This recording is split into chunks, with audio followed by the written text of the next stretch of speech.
I've got camera one. He's running late. He was doing cheaper by the dozen, so. Well, that's right. Yeah. Have you seen it yet? No, I have not. I had my opening this weekend, so well, that's right. I'm gonna be back there. Liz is gonna be here for right now. And Kelly, can I have you push that purple chair that you're in over towards the fan, and then shift into that one? And I'm gonna make sure that this one is going. Watch your drink. I guess this one comes up too. Thanks for friending me on Facebook. You never can tell. Alright. So how was your show? Fantastic. What are you in now? Love Song? Love Song, yeah. It was a great opening. How was that? We had 3 reviewers last night, so and they were. Duvalier, yeah, and he enjoyed it, so. The show itself, I do. the play itself, I think if you left I want to make sure that This is That's 2 hours. 2 hours. Okay, you know what it is? How long is the segment? Oh, is it? You have a second hour guest? we don't have a second hour. You're welcome to stay with us. Eric and I tend to have an open discussion about random theatrical topics.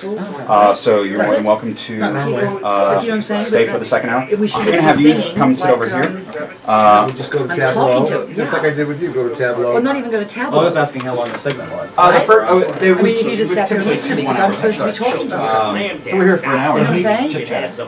an hour discussing the various projects that you guys have going. And I'm sorry, your name, full name? Jaymes Thompson. Jaymes Thompson. Okay. Yeah. No, that's cool. I just want to know because I want to know like how fast I need to spit out information so I can just go. Oh, you got a long I can time. go slowly. Yep. Now, James, you're affiliated with the ONYX? Yeah, the theater manager at the ONYX. Yeah. Okay. Yay. Oh, you did That's how I know you.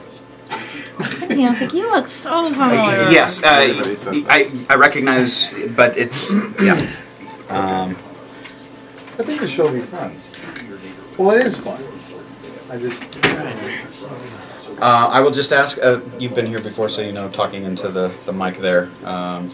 You'll have to swing it around for the 3 of you guys. You can actually throw on the headset if you like. Has the microphone already there. What are you guys plugging? Well, partly Sweeney, The but ONYX then, stuff, and then Sweeney coming up again. Sweeney's going again. Oh, you didn't know that? Awesome. You didn't know that? January. Don't you read Facebook? That's why I don't post anymore. Not lately, I guess. I'm going to run another 30-second spot, and then I we'll was get told to started. stop doing that for a while. I got in trouble. So. Plugging too much? Well, you know, somebody made a comment about something, someone said something, and it was like, let's just hold off for now until I put it on further this. into it. Somebody had a comment about a specific word. And when we got into definitions of a specific word, the incest thing, and then it went from, you know what, I'll go handle that, and then it was like, okay, just hold off. Just wait. So I was like, okay. If I bore you guys, let me know. I'll turn the TV around. You can watch Detroit, Green Bay. I don't want to watch. Did the video help? Yes. I'm crunching the music right now. That's what you asked. Oh, because there's a I kept thinking hiatus. video. Yeah. Oh, well, I'm not going to get any time to learn the blocking, been able to and when I watch do get any, the time, I don't want to waste season your 3 guys' time. So season 3 I've got to episode 1, watch. I don't have cable, so. See, that's A billion I missed times. the whole But you know, whatever first 4 or 5 Alright. episodes. We'll work The together. last 2. We'll work And together also just well. put. So I got to go back. And see. Yeah. Well, fortunately, they'll probably marathon. They better. Never mind.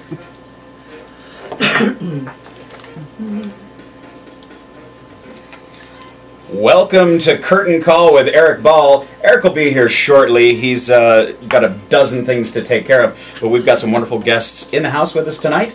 And Liz Mathews is playing on the cameras, so if you're watching this YouTube clip, Oh, I didn't do that's good job. why. Good evening, everyone. How are you doing tonight? I'm Great. fine. Just you. us? You're talking Yes, to us? yes, I'm talking to you now. I was talking to the listening audience previously. They're fine too. They are. I hope so. And they can certainly let us know by giving us a call at 221-SAVE, 221-7283 if you have any questions for our guests or if you have any topics you want to talk about. If you guys can hear me right now, that's you can hear me, right, Bill? I hear you. Okay, good. I don't even have headphones on. No, we don't have enough headphones Deaf man for can hear everyone, nor do we have enough microphones for everyone. But in the studio with us today, we have Jaymes Thompson, who's a theater manager for the... They can't see you waving, James. Theater manager for the ONYX Theatre in Commercial Center. We have Bill Flynn, and I don't know how we would describe Bill except as a retired police officer who has now found his love, returned for acting, going to be reprising his role as the Beetle Bamford in ONYX Theatre's remounting of Sweeney Todd, and he's got another project that he's going to talk to us about. And then the lovely Kellie Wright. Welcome back to the theater. And You forgot the last time I was here. I did, and that happens when I get drunk. Every once, I don't even remember who was on last week. I think it was the cast of Love Song. Pretty sure. You have no idea, do you, Liz? You didn't even listen last week, did you? No, I was too busy getting drunk. That's what we do in theater. We're either in rehearsal or we're out drinking, or sometimes both. Liz is guest hosting with us again, and welcome back, lovely. Thank you. You're filling in for me right now, and I'm filling in for Erik, so when Erik gets here, he'll have absolutely nothing to do. Wait, Yeah, camera 3 doesn't work. it's because it's pointing The people at need you. to You have see to me. close your eye. The You go people camera need to one, see. camera 2, and camera 3. I may have to get that working momentarily for you. Well, I look really great. And I actually get it to start recording. There you You're go. on now. I want to start Your recording. third eye that is way. working now. So welcome to the theater. I'm thrilled to have you guys in here because I'm going to be working with you guys shortly. Yes. Very alright. Of course, I brag about myself all the time, so that's why I'm on the radio. But I've been given the opportunity to step in for a few performances of Sweeney Todd and the title character. So, What? Oh yeah. Yeah. Haven't you? You need to get back on Facebook. Apparently, Facebook. Yeah, I'm not on Facebook. You know what? Yeah. We need to put you on the group of Sweeney. I probably should unblock Add you to Liz. And then she'd know what was going on. I have no clue. But I'll be performing a few performances, and so fantastic show. If you haven't had a chance to see it when it originally was put up in October, remounting in January for 3 weeks. January 4th to the 20th. 4th to the 20th. Fantastic. Thursday, Friday, Saturdays at 8, and Sunday matinees. Yeah, We're doing, so which actually we doing didn't do the last 2 time. p.m. Yep. Sunday at 2. Which is fantastic. And I'm scared to death of Don't say that. Oh, no. I'm very familiar with the show. I played the judge a little over a year ago, and so I'm familiar with that. So my biggest fear is during Pretty Women starting to sing the judge's part as opposed to singing Sweeney's part. It'll be a nice duet. My fear is you dumping me down the friggin' chute. And leaving you on the side of the stage to have some stagehand drag you off. I was there that night. There you go. I'm sorry. What happened? I gotta hear this story. It's a fantastic. It is. It's a fantastic set that David Sankauer's Oh, it's created gorgeous. with the turntable. Yeah. And you saw the show. Oh yeah. Bragging about it. When the beetle is killed, he's supposed to slide down the back like everyone else does, but the set was not properly turned, so he slid down the side of the stage. I sat there actually for probably a good. Oh, Yeah, no, he sat- played it very didn't- well dead. No, that what happened was that they didn't turn it the right way Right. for him to be shut down the back, so he sat in dead the, in Dead. the barber chair, For- and Oh, okay. That's And what then happened. That's what happened. Yeah, but it was Which was better than him just getting up and walking off. yes, No. which That would have ruined the magic. which is what Which we is had to actually- do for my production because we didn't quite have a slide or any way, so everyone just kind of like got up zombie-like and lurched off the stage. But it was It was in concert, so you could get away with it it. was Yeah. more in concert than staged. Still a very, very fun production. My favorite show of all time. So I'm excited and thrilled because I did audition with Kellie and felt It was really good. felt It felt really good, good. Yeah. So and I've worked with Bill before, and James, I'm sure I've seen you around. I've been at the theater. Jaymes is waving again. How long have you been there, Jaymes? Because I've done a number of shows there, but I'm usually kind of in my own head. So. Brandon Burke, our artistic director, we both came on at the same time in early June. Okay. Seems like so much. So I'm sure I've just seen you at the at the theater Yes. every once in a while when I'm at the improv show there. So fantastic. And how are you finding it? Because there's been a bit of turnover at the ONYX in recent years. Yes, it has I can think of 4 artistic directors just within the last 4 years alone. And Brandon has been doing a spectacular job. Has it really only been since June? Mm-hmm. Wow. And there's been a huge turnaround. And well, that's why there's 2 of us. True. To prevent that. And you apparently are working very well together, and have a great season coming up next to normal, a full Cabaret series, and last 5 years is happening. Well, yeah, in January we have the remount of Sweeney, Oh. and then we have the last 5 years. Now who's Clockwork Orange? Clockwork Orange, Quadra 9 production. Our good friend Brandon McSandwich Hands. Eric's here. He's just going to blow off the show by eating a salad. The camera, turn it on camera 3 because you could have actually seen him. Hopefully, can you see him with his salad? Fresh and easy. What is that? Do these even work? I don't know. They probably work in there, but yeah. We can ask Chris if we can figure out how to set them I need to pee and then eat my salad. Thank you for letting us know you have to pee. Quality radio here, folks. Where was I, Jaymes? We were discussing. Talking about the upcoming We were discussing the upcoming season. Sweeney, last 5 years. Clockwork Orange is going to be up after Sweeney, next to normal. Last 5 years. I just saw a posting for auditions. Yes. Has the male role already been cast? Yes. Who are we allowed to say? I think so. I don't know. Because our very own Brandon Burke is going to be. All right. All right. Well, congratulations, Brandon. I hate you, but thank you for giving me the opportunity. That's why it does say casting for Kathy. Yeah, Yes. I was going to audition for Kathy just to see It would- what it it would- would like. Put a new twist on it. That would be an interesting And casting not shave my choice. legs and wear fishnets with hairy legs. I've shaved my Anyway. legs. Yes, I've seen your. Yes, you've seen my shaved legs. I've seen your We clamps discussed on that your actually, nipples in that photo. making it a male couple for the last 5 years, but we decided. Well, and traditionally at the ONYX, that might actually I be know. something that would have been done. So who's directing if Brandon is... It's a mystery. I can't say. I can't say. Well, it says a guest. Yeah, it's a guest director. Well, I certainly I'm hope. dying to know. I'm looking forward to that. That's another show that's fantastic shows, and so you've got a nice coup of shows coming up. Brandon McClanahan, who was one of our guests last week, has opened his new Quadra 9 Productions and is working in conjunction with Off Strip Productions to produce It's a fairly short play, Clockwork Orange, but it was written after the movie, to my understanding, and it's a play with music. And Brandon has a number of very talented individuals that he's worked with over the years doing choreography. So there's I was talking to him today about some of the concepts, and he's got auditions coming up shortly for that. You can certainly find out more audition information through our friends at the LV Taps. I believe it is tomorrow. Yes, it is tomorrow. And Brandon and I just opened up our show this weekend, and very good responses to love songs. So. Hopefully individuals will get a chance to come out to see that. But enough about me. Let's talk about Erik. No? Okay, let's talk about... Hi, Erik. Hi. Let's talk about a benefit coming up for the ONYX Theatre. Yes.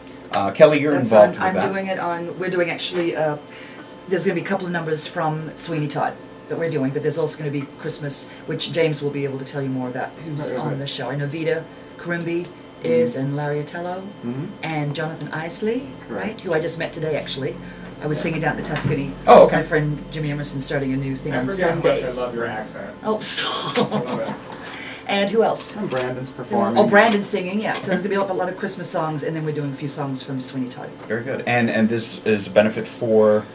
For our strip productions, For our right? strip productions. Yeah. Okay. Yeah. Which is the ONYX Theatre. And we can get information from onyxtheatre.com. Tickets can be purchased directly through the website. I'm sure at the door as well. This is December 15th, 8 p.m. Saturday night, 8 o'clock. Saturday night, 8 o'clock. Eight o'clock. It's just a one-night thing? Just a one-night thing, and of course it's a small theater, so Yeah. it's always advisable to reserve ahead. Now, the Usually night before, we have an event as well at the Onyx. Sandra is having her Broadway and Beyond series, Right. Christmas Cabaret, or Okay. Christmas Rarities and Uncommon Songs. Gems, I believe. Yeah, she's Sandra Huntsman, who with her husband is broadening Huntsman Entertainment out. Right. And Sandra is going to be doing a series of cabarets, and there's some fun ones coming up.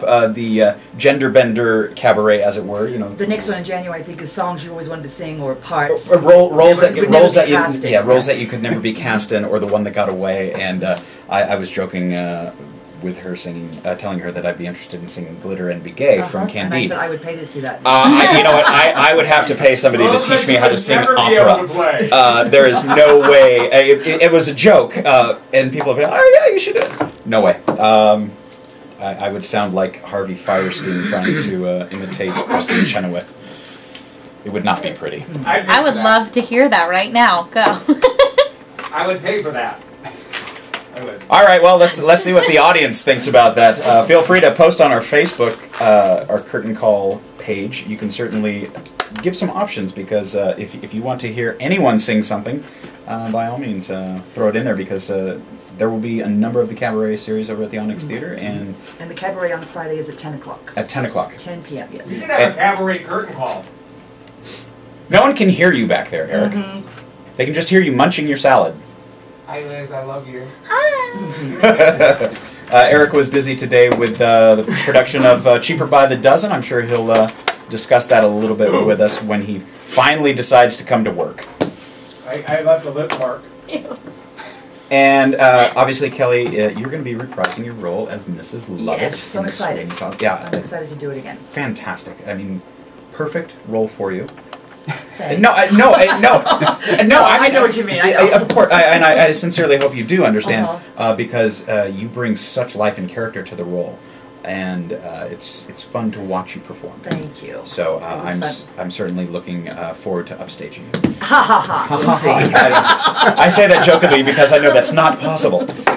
Bill, you and I and Eric had the opportunity this past summer working together in Joseph, and that's where you and I met. Yeah, and, I had a great time. That was fun. Yeah, and you've got a couple other things as well. Not only reprising the Beetle Bamford role, but you've got a show yourself that is coming up shortly. Yes, that's called A Dead Guy in My Daughter's Bedroom. Actually, Kelly is also in it. Yes, Bill doesn't do shows unless I'm in. Lately it's been, we're all kind of like coming full circle. Well, here. there's a few others from the Sweeney cast that's in that. Mike Pemberton. Yes. Is Scott in that as well? And Scott Gibson? Gibson. Ukulele? I call him Scott Gibson. Ibeli. Ubeli. Ubeli. Ibeli. Ooh, Yeah, belly. what happened was. Ubeli. Teletubby. Will I tell you about the show? Oh, then? please, Okay, please, just a little please. bit. Oh, grab that mic. Oh, I'm just going to tell him Okay, about Diva, the casting. go ahead. Shut up. I'm sorry, Bill. Have you met Kelly? Yeah. No, I was just going to say that it's a true story. What are you doing? I'm trying to show you. Stop it. the- I don't want to see it. I'm trying to show it What's to he you. showing See? porn for? I don't understand, Bill. This is a family Anyway, radio show. What happened was, this is a true Come on, story, Ron. and that Susan Howland wrote, and her friend, Jennifer Joseph, who was a good friend of mine, who was unable to do the part, she was actually there with her, so Jennifer asked for me to play her. Okay. So that's how that came apart. Now, is this a local true story or It's a story? true story Yes. that happened here in Vegas. In Vegas, okay, Yes, she found okay. a dead guy in her daughter's bedroom. I'll let you talk in a minute. And it's a musical. And she's turned to a musical, and I was gonna say it's a real life musical too. it's funny. What It the was- hell is this No, in my what bedroom? happened was when she came to see Sweeney, she cast it pretty much out Gotcha. of the cast, and I will let you go back to the. Now, the dead guy has a solo. Is that correct? Oh my gosh, please yes. The dead guy does not. No. Okay. No, of course not. That'd be great. That That's we could, silly. I'm sorry. Sarcasm apparently That'd be doesn't silly. read well on the radio. Lost over but- here. Well, how I came to be in the show was, excuse me, Don. Don is our director for the show, and Kelly's just shaking her head, going, "It's all you. You wanted the mic. You got the mic." this is killing me. But Don, I can't say his last name, so it's hard to say. Why can't I remember his last name? Let's just make it up. Okay. Just make it up. Don McSandwich hands. Fine. Well, sandwich hands. Anyway, I was while doing Sweeney Todd. Susan Haller, who is the playwright and also wrote the music, which this also happened to her. This actual story came to me and asked if I would play actually a fireman. It's not quite typecasting, but sure. No, but Jay Joseph was actually going to play the police officer, and unfortunately he was not able to play the role. So He's involved with Vegas a Review. Is that my understanding? Maybe. He does the Adam. It's called Adam. He's gonna be out of town, I think. Oh, that too. rehearsals. Okay. Yeah. Anyway, but so now I'm playing the role of Officer Bob Dendley, and they confuse it with Dudley and Krupke. Just give it other yeah. Donald But anyway, Leonard. But I was Donald Leonard. Donald Leonard. I'm sorry, is our director. Donald Leonard also is going to be in Sweeney playing Mr. Fogg. Oh, okay. Yeah. And there's a few other Michael Drake's going to be in for the first week, and then we've got I want to be in Sweeney. Alex Mendoza, who just came off of doing a He'll be doing role of Pirelli, Pirelli yes, for out the in last Los 2 Angeles, weekends. and he was actually Pirelli in the production of Sweeney that I did. So very talented, opera trained. And he's got it much easier than I do, since he already knows the role backwards and forwards. Since we were just talking about Dead Guy in My Daughter's Bedroom, can I just say what's playing? Please. That would be helpful. Yes, because it only has one performance. It's a 1 day. It's it's to raise money for the Bill Flynn Foundation. Yeah, for The the Bill, Gateway, yeah, I wish it was Bill Flynn Foundation. Gateway Scholarship Foundation. Oh, okay, fantastic. Gateway Scholarship Foundation. It's going to be held on Saturday, December 15th, at the Starbright Theater in Summerlin. And what 2 time? p.m. That's in Sun City, right? So, folks, you have a very City, action-packed yes. Saturday, December 15th, because you can go see 2 different benefit shows supporting fantastic causes. The ONYX Theatre for the Cabaret. Is it a Cabaret? Cabaret series on the 14th. We have the Oh, Cabaret. that's on the 14th. We have Sorry. the Cabaret series every Friday and Saturday night. We always have somebody playing it at Okay. 10 o'clock or after. Okay. Kenny Kerr to Sandra Huntsman to Enoch Scott has a show called... Is that still running? Yeah. Okay. And then Devin Green actually comes out once every month or so from Los Angeles. She's pretty amazing if you've never seen Devin Green.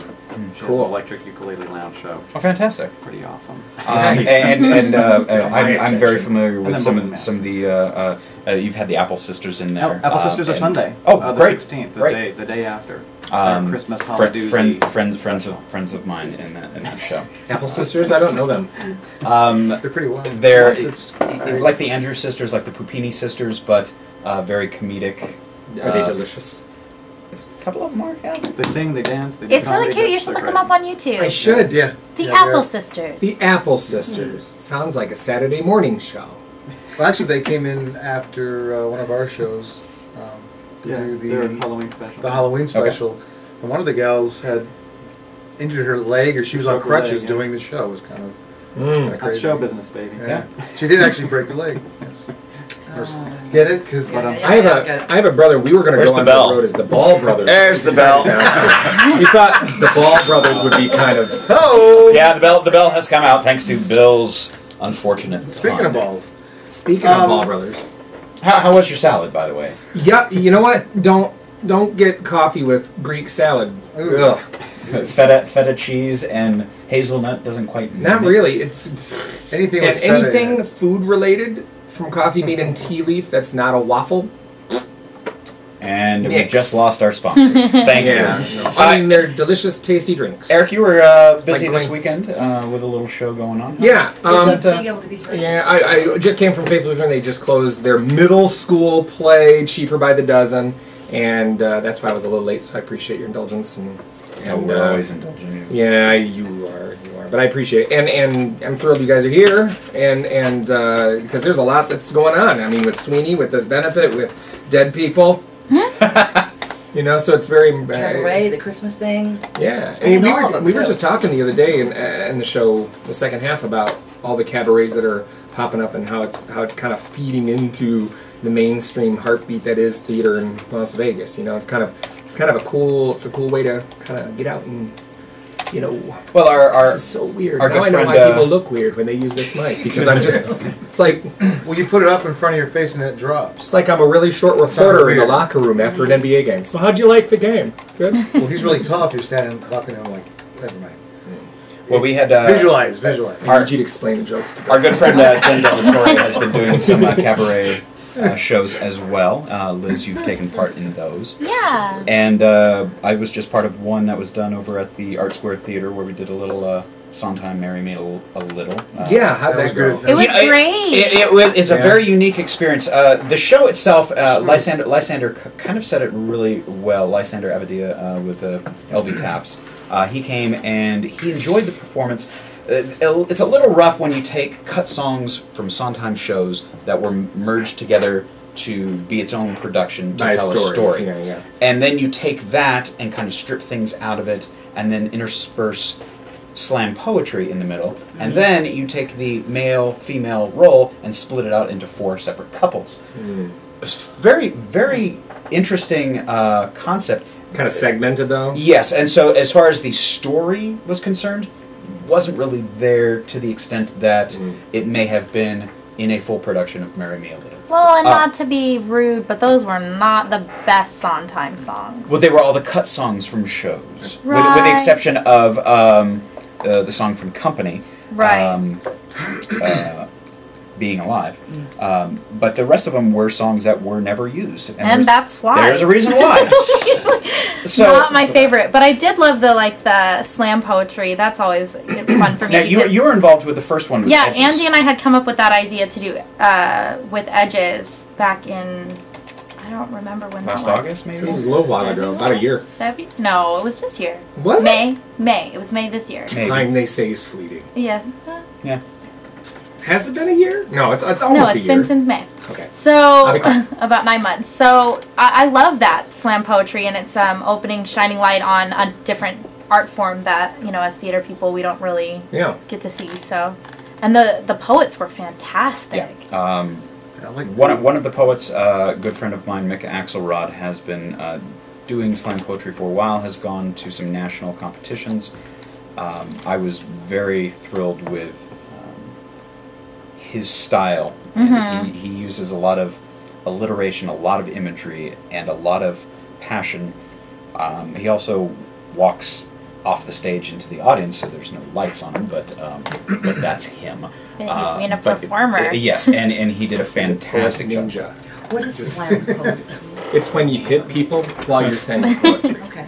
Slam poetry Def is. Jam poetry. Remember beatnik poetry? It's kind of like got a pulse to it. It's Yeah. But more it's of got the a rhythm. It's got a rap style, but speaking in a sense. It's There really very is no- cool. Very fast mostly paced, defined. very in your face, I guess. And you're always naked. Always. That's the cool With part a about beret it, on, really. it's not Because even if the I've poet... never been to those poetry. No, okay. You haven't lived. It's just been Eric and I. That's why it's been so odd. Awkward. We call start it every swing low show with poetry. some slam poetry in the green. Swing low, hung low poetry. Yeah. Okay, I'm just. Hey, there you go. everybody has their You're own not on the euphemisms. mic, That's you're all I on gotta the say. It's because you got the mic. Well, you know what? I think it may be time to take a little breaky break, so that I can get my bearings. Give Eric back his throne. You can stay there. Kick Liz out of mine. I'll go and snuggle with Liz if you want to stay. No, I'm gonna go snuggle with Liz. Maybe. All right. All right. We'll So snuggle. let's take a little breaky break. How about that? This is Curtain Call with Erik Ball. What? Don't hit me! I don't know Donald Trump's names on I couldn't remember either when you said that. You want to stay there? You can stay I there. was really embarrassed If you want. I'm serious. Thank you. Don, Don, our me director. too. I haven't seen Liz in forever. I never said his last name. I'm serious. I'm funnier when I'm over Well, there. that sounded better than I don't know his He last said name. that, I couldn't remember his So last then name. where do I go? Do I go over there? Leonard. That's pretty tough. I've That's known what for you years. talk to me about. I was hoping. So then do I steal this? No, you can. Just use the There's mic? this one. There's the headphones over here. You talk loud when you talk. You sound nervous. You're just not used to it. It's okay. Good, how are you? I brought in my life. That's for sure. I mean, sorry, the woman. Oh my gosh, that's why I don't coach. Right there. I went like this. And never mind. No one saw that. Hi! How are you, baby? Yeah, and I'm so glad you guys are all here. Sorry. Hi. Hi.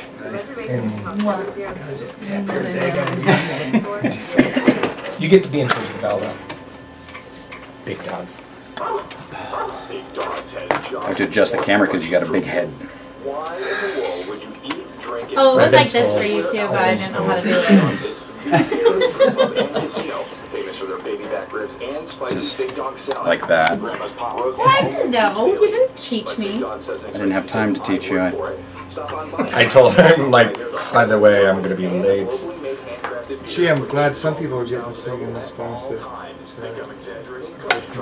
We can't do all the songs. Seems like you're doing too much anyway. It's okay, I didn't want to be part of it, you know, just coming. Are you not singing yet? What are you bitter about? The benefit? Oh. I'm teasing her. I'm teasing her because... I'm sorry. This is Jaymes? Yeah. Jaymes. So you're the only one I don't know. I'm like, I want to make sure I got you. Jaymes. Peter Manor. Jaymes. Oh, see, I spelled it wrong. No one's gonna know that on the radio, but you know. Sweet tomatoes. Why not? How fresh is sweet tomatoes? Not very. Big man with ball, I hate big this man with commercial. ball. Down the frick. Are you kidding me? They're freaking holy cow. What's all that white stuff? Snow. Dandruff. Cocaine. The people are. Lost dreams. So watch this. Look at the big. Watch the guy. Watch. Stupid. Why Now are they watch. in the snow? It's Detroit. Could very well be Now look at the guy. downtown. Look at this. Big man with ball. Big man with ball. There he goes. 30 seconds. Good for him. Well, normally they don't carry the ball like that. The big guy. What is this? Why would they play in the snow? Turn my volume up? Stupid. Why is Grumpy Cat telling me to turn my volume up? Because it's Christmas. Well, you got better as you went. I don't know, but maybe this was away from your mouth or something like this, and then you No, number Grumpy 76. Cat. That's got great. better. That's me. Oh, It's one of the latest internet memes that's resurfaced. Is it as good as the little girl in the elevator? That one's fantastic. Amazing. What? Little Little girl. girl in the elevator? It's like a scary...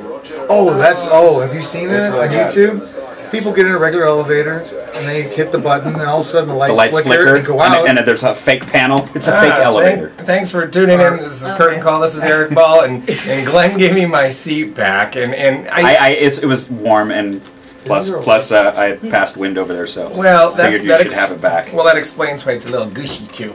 But Aw, come on. That's your Greek salad, sir. That was not me. we're getting gross now. Last week we got a little gross. Last too. night we were on at 10 o'clock, and Or last time, yeah. most of us were imbibing with Mr. Daniels. Yeah, it was really funny because everyone was drinking but me, and so I was like the designated driver of radio. And we went off the fiscal cliff. And if you've ever been a designated driver, period, you know what that's kind of like. It's kind of like sitting in the chair and you're driving and you have a destination from point A to point B. And everybody else is doing everything in their world to prevent you from getting there exactly the way you want to go. Like So it's watching children. I'm thinking But it was still a playing very with my fun. signal. It was a fun show, Eric. No, it was a great show. I loved it. I thought it was great. And if you did not see it, you can certainly look at any past episode of Curtain Call with the Curtain Call Archive channel on YouTube. Yes. This episode will be up probably within the next day or so. We're a couple weeks behind on the weeks I wasn't here. Yeah, and I brought those. Oh, good. And I won't be here next week either. So, well. or the week after, or probably the week after that. Where are you gonna be? I'm like in 12 shows. Duh. Do you know who I am? very popular. No. Actually determined I'm not connected. Actually, socially right now. next Sunday, I'm stepping back into the whorehouse, and then I've got For those of you who don't Sweeney know what we're talking Sweeney about, rehearsals. best little whorehouse in Texas is all That one too. Yeah. And then I'm He's a with, sheriff. with Sweeney for a while. Yeah. Then he's playing Sweeney Todd. And I can't shave my head because of the shows that I have to do during and prior to. Do they want shows. Sweeney to be bald? Well, No. Chris can't grow hair, and Well, so he's. He doesn't have to be born. I wasn't sure what the. No, I will discuss it with Brandon what he wants my look to be. I wasn't sure if they were trying to keep the Afro. country out. The consistency. Yeah. I think Sweeney I don't- should have I an don't- afro. Yeah. David more like- Andino had an afro when he did it, so He yeah. didn't have a it's- choice. Yeah. Well, So is Alexa still? yes. Thank you for finishing that thought.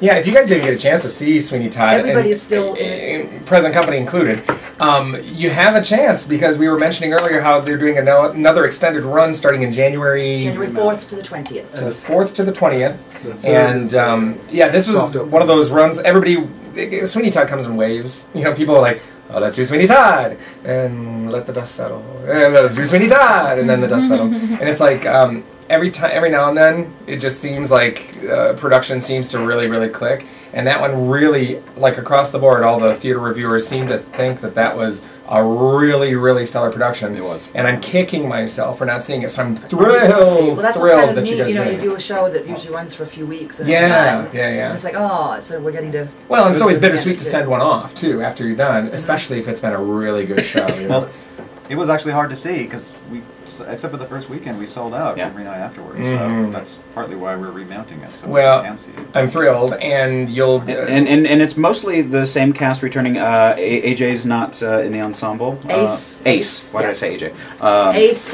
is not able to return, but we have somebody, Don Leonard, who we were just speaking okay. of, who was actually supposed to do it originally, and he had to step out. Okay. So he's going to be doing it, and then also playing Mr. Alex Alex Mendoza is going to be stepping in as per other. a few. Second I and think third Michael's weekend. able to do the first weekend, and he's going to be doing the last 2 weekends. And then I'm in just for a few performances, unless Chris gets botulism or something. Botulism. Of all the things to I can't say something like, oh, he'll have a Tanya Harding pulled on him, because I don't wish ill of my friend Chris. Now, Tanya Harding, but you did say it. We wish very ill of. I have nothing against her either. Oh, I do. Really? Why would you have something dumb against people Tanya should Harding? just die. Oh. Wow. Wow. The camera's on me, and there's a look of shock on my face that something like that would come out of your mouth. The Greek salad must have really You know something? done a number That's a toxic combination: a Greek salad and a winter dream latte from Coffee Bean. Apparently, makes you hate. No, it just makes you hate. It's like don't eat Greek salads and coffee from the Coffee Bean and Tea Leaf folks. It makes you angry. What was that? Acromonium from Addams Family, when it makes the dark come out. Apparently, that's my combo. And I must admit, everybody has like their own personal airplane that they wish a whole bunch of people were on and crashed somewhere. And she's one of them. She's tied to the nose of my airplane. I can't help that. I have a few people. There's a few people. Who's the pilot of the It's pretty plane? harmless. I mean, there are a lot of people that are worse. What is your standard of intelligence, Harmless though? idiots are the worst kind. I mean, they really are, because they just sit in the corner and go... You know, and it's just like they can strike it at any minute. So I've never actually seen somebody sitting in a corner going... It's every family reunion I've been drinking. I have not. I just came from a middle school play. That's where I'm Which is probably why you would be drinking. That's why you have so much angst. Yes. I'm questioning my career. No, it's like, how was the show? It was really, you know what, it's really good. Middle schoolers are fun because they have unbridled enthusiasm for what they do. They just kind of throw themselves at, the piece without thinking about things. And what was funniest about the production to me, because Cheaper by the Dozen, if you don't know, it's this very strict household. Mom and dad have 12 kids, and very, very Brady Bunch on Trapp. steroids. He keeps everything very strict. And we come to find out that he has a heart condition later, and the reason why he's so strict, he wants the kids to advance in their studies so much, is because he doesn't know how long he's going to be there, and it's very sad and very poignant. It's not quite the Dennis Quaid version. Not exactly. That's yours, mine, and ours. Yeah. That's yours, mine, right. You're thinking of... Wow. You're thinking of... Wow, thank you. That was just on TV before I came here. Right, but that is effectively a remake of Cheaper by the Dozen. It's probably loosely based on mine, and ours. Yeah. I don't know. I'm just going to sit here and push buttons. It's a remake of Lucille Ball. Yeah, the original had. Original's Lucille Ball, and... Well, Lucille Ball, and then they did a Steve Martin one, and Steve then they Martin did but it's a good show, and the kids did great. What was funny though is that they know their rhythm. They know their rhythm. Boom, boom, boom. This line, boom, and this line, and then one girl, God love her, she tripped on the rug and ate it. Like, she ate it. And then she picked herself right back up and went moving. And the other two were like, it messed with their rhythm.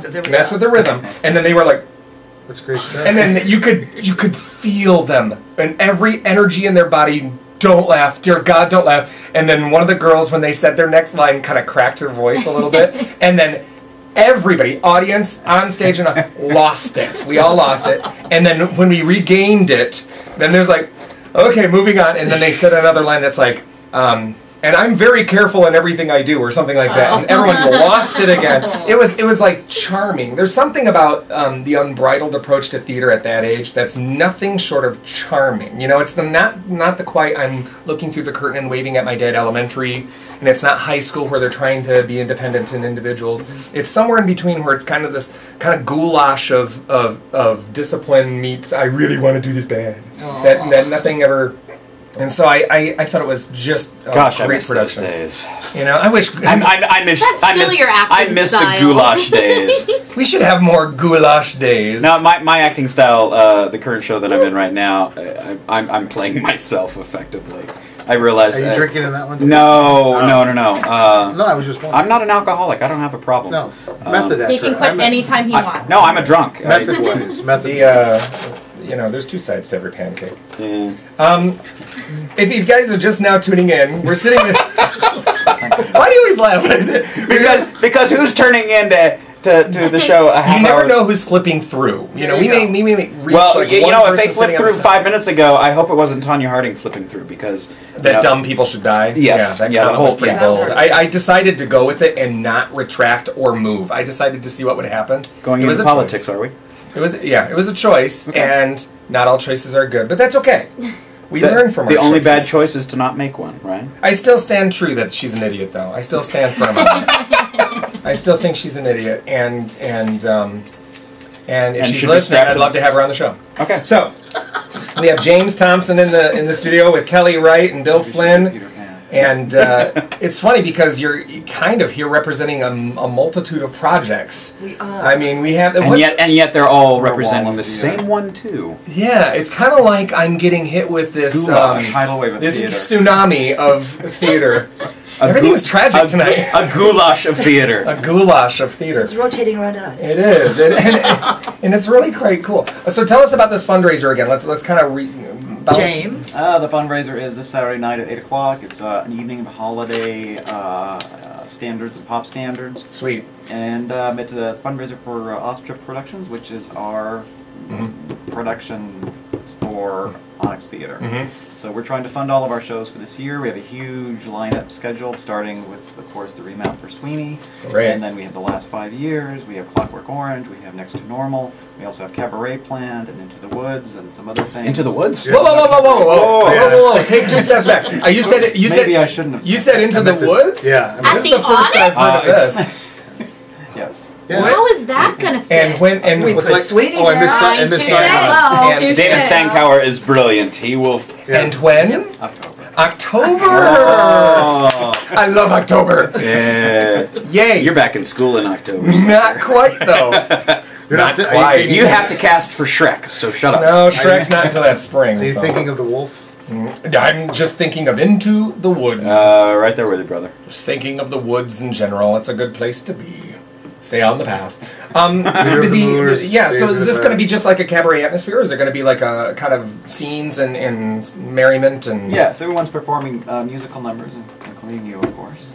No. And Christmas songs, mostly, Yeah, or mostly- holiday songs, mostly and Christmas we're going to do a holiday couple of songs. songs from Sweeney also. Nice. The upbeat Christmas songs from Sweeney. I was just going to say, you should like rewrite a few things and make them Christmas. Mrs. Lovett's mincemeat pies. Or have Santa come down the chimney and look at the cookies and go, "These are my friends," and then just kind of like, This elf right here. See how he glistens. It's fruitcake. Have a little fruitcake. oh, we could do this. Yeah. We could do this. What's that? That's Rudolph. It was the night before Sweeney, and all Rudolph through in the a house. pie. Not a creature was strange. But Yeah, you know, it's a fundraiser. It's a very light atmosphere. We have champagne included in the fundraiser, so it's a Christmas. How much are Christmas your party tickets, James? fundraiser? $25. 25. actually, that's really reasonable if you course, think yes. about it for a fundraiser benefit. And And there's you get champagne. Yeah, and nothing at the ONYX. We're really careful about this. Nothing at the ONYX is really over $25. That's great. So we're trying to except keep it that within pair of price- leather price point. Oh, pants. jeez. Oh, there we go. But that's not the theater part. Well, it's right next. There's a lot you can get for 25. I'm not talking. There's a lot in that area in Commercial Center you can get for Yeah, $25 too. You know, being now that I'm a retired cop. Well, thank you. I find it very funny that there is a police equipment store right in the corner of all the happening. Of the uniform store? Yeah, yeah. And I've noticed some of the Metro officers or whomever go there to the equipment shop. It's just funny because of the area. And, no, I think it makes perfect sense to me. We have the fetish shop and then handcuffs right over here. Yeah, that's right. It just makes perfect sense. We have tasers and things. I've noticed costuming through that shop. You know what? Amen.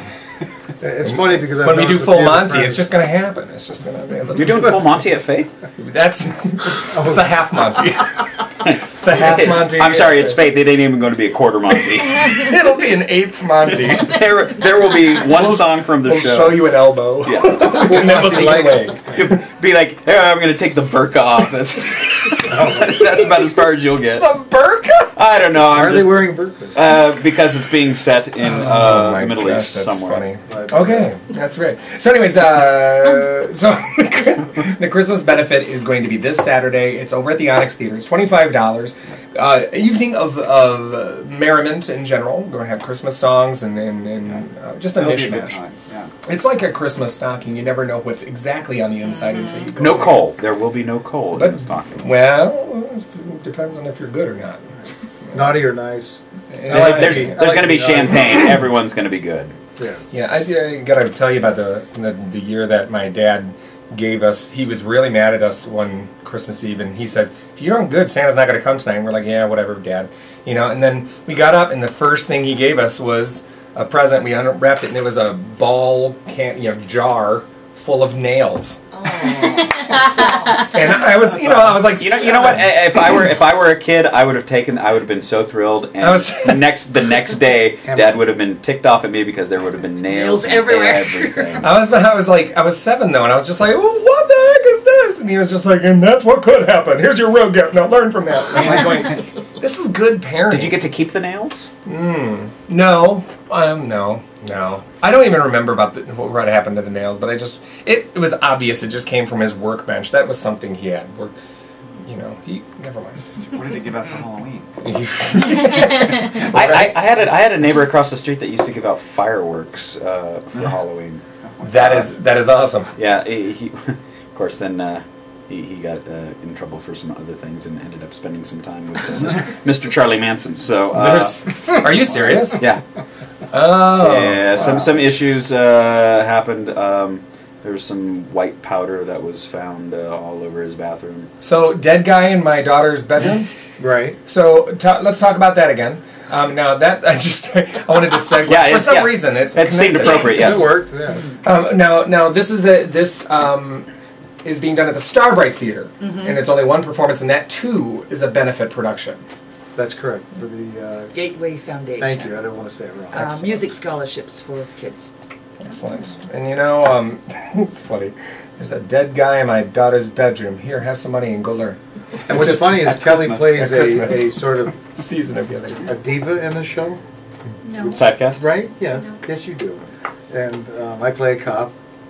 I don't know. That's method actor. Yes.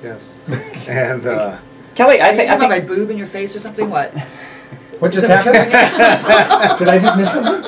Well, it's on camera, so there you go, folks. If you're listening, you need to tune in. No, her boob is not in my face now. In the show, I've asked if she would, because I like to method or do things physically, and sometimes it's method. We all do. And, yes. And I just part of the bit was she asks a question right before I'm through questioning or done the questioning. Are you through?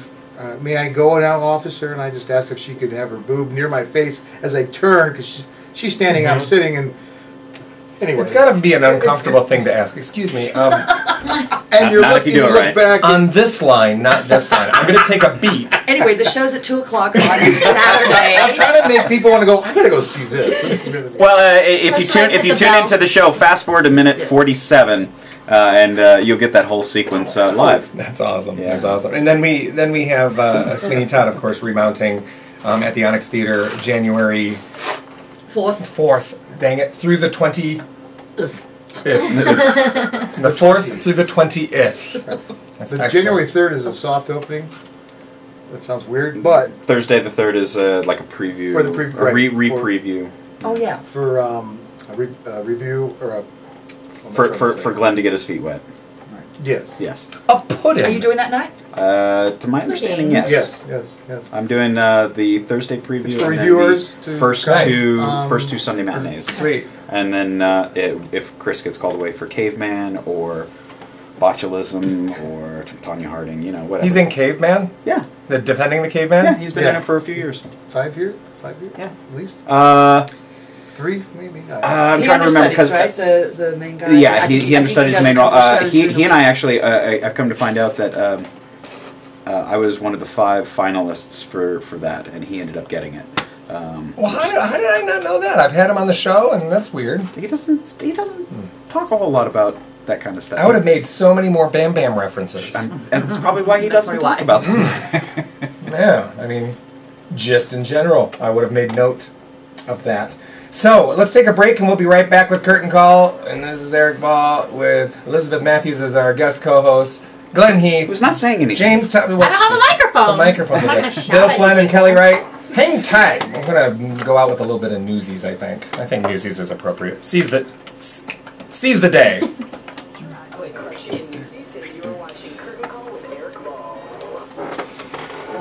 It's a sing-along. Everyone sing. And all one for all and all for one. Very nice. I promise I haven't been drinking. I've just had a long-ass day. Long-ass day. It's a Sunday. Isn't this a day of rest or something? I bet You choose not to rest. What are you drinking? How many shots? Things in here. No. How many shots of espresso in that thing? All of them. All of It's tea. It's tea, not coffee. So. I was singing the Streisand. Amazing. Oh, yeah. Hey, did you get a chance to interact with her at all? No. I'm touching her No, we because didn't get to meet her. by or anything. proxy that I'm Just close to Brian. Was this the thing that Tommy Ward was doing as well?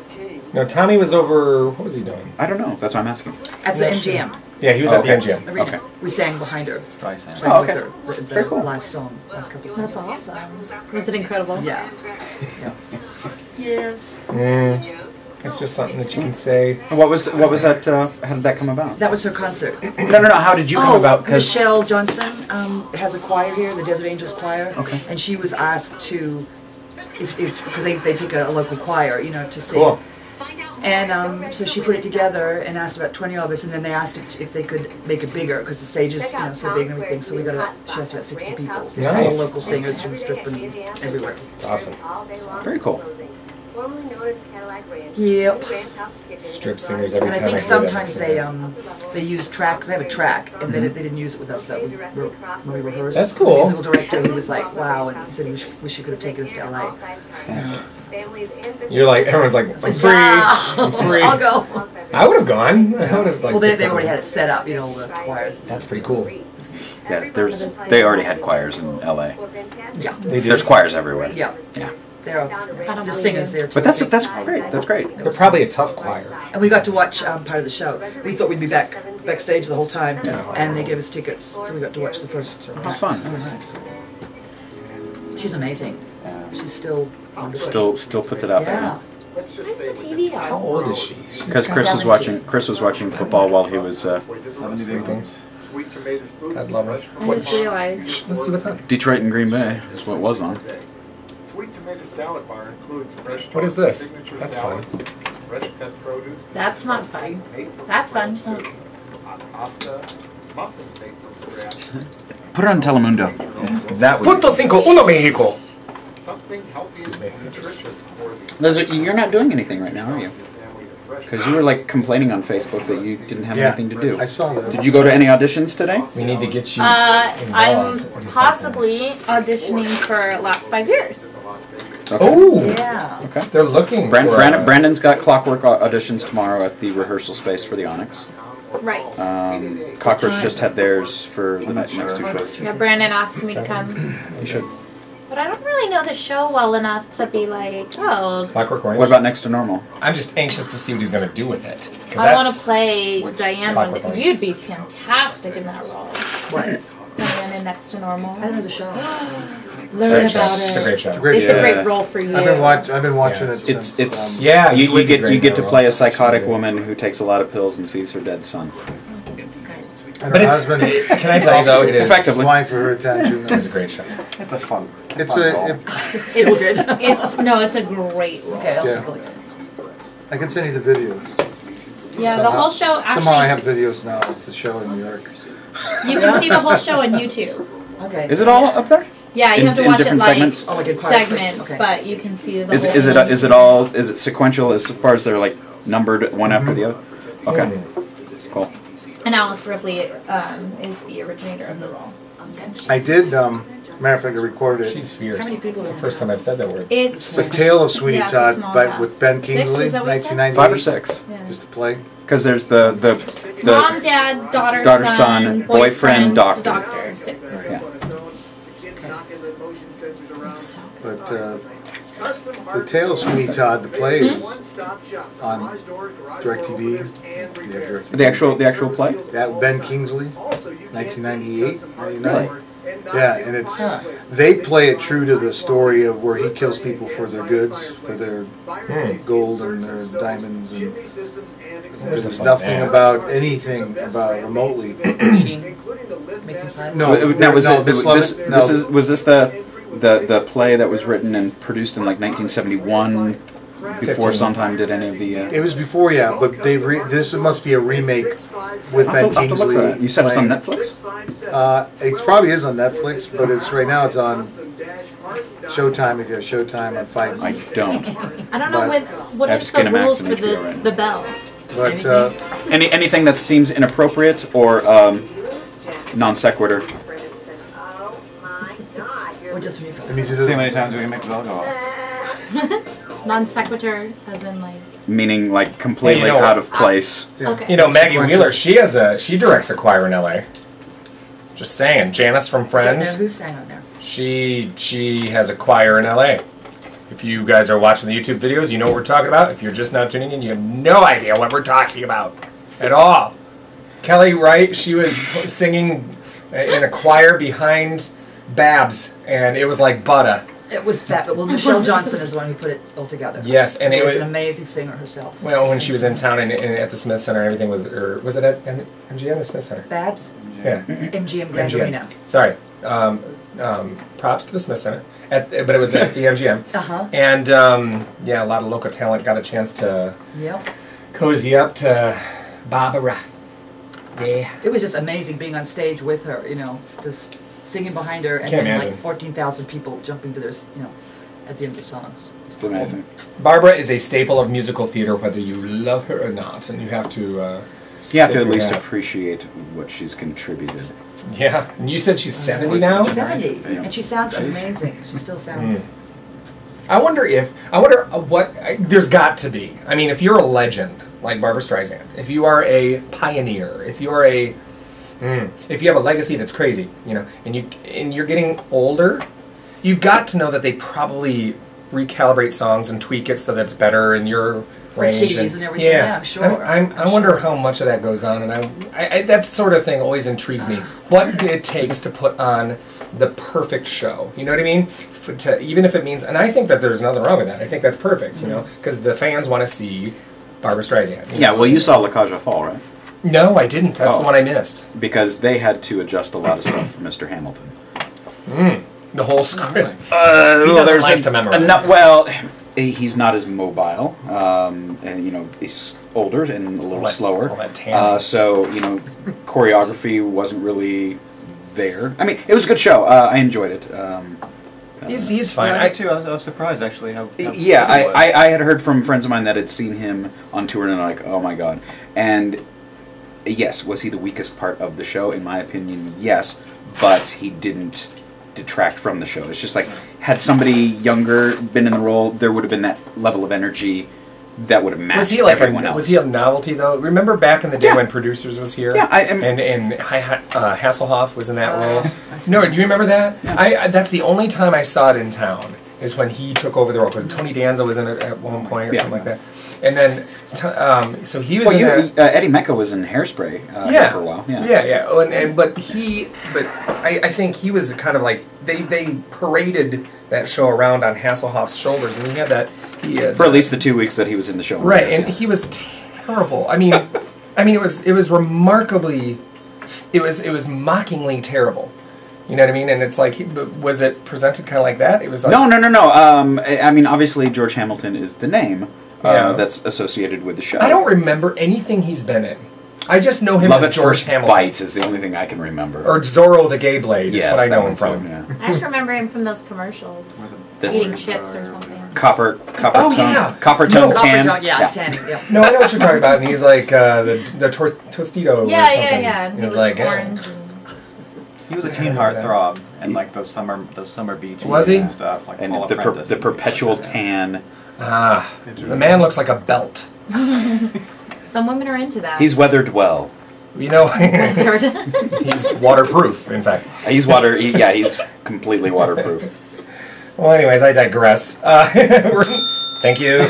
We're in the studio with Kellie Wright, Bill Flynn, Jaymes Thompson, theater manager over at the Onyx, and our guest co-host, Elizabeth Mathews. Thank you for being here, my dear. It's been too long. I know, it's my pleasure. Yeah, and you're very Christmassy in your bed. I bought it because I left the house without a coat this morning and then it got cold. Oh, that's something I do. See?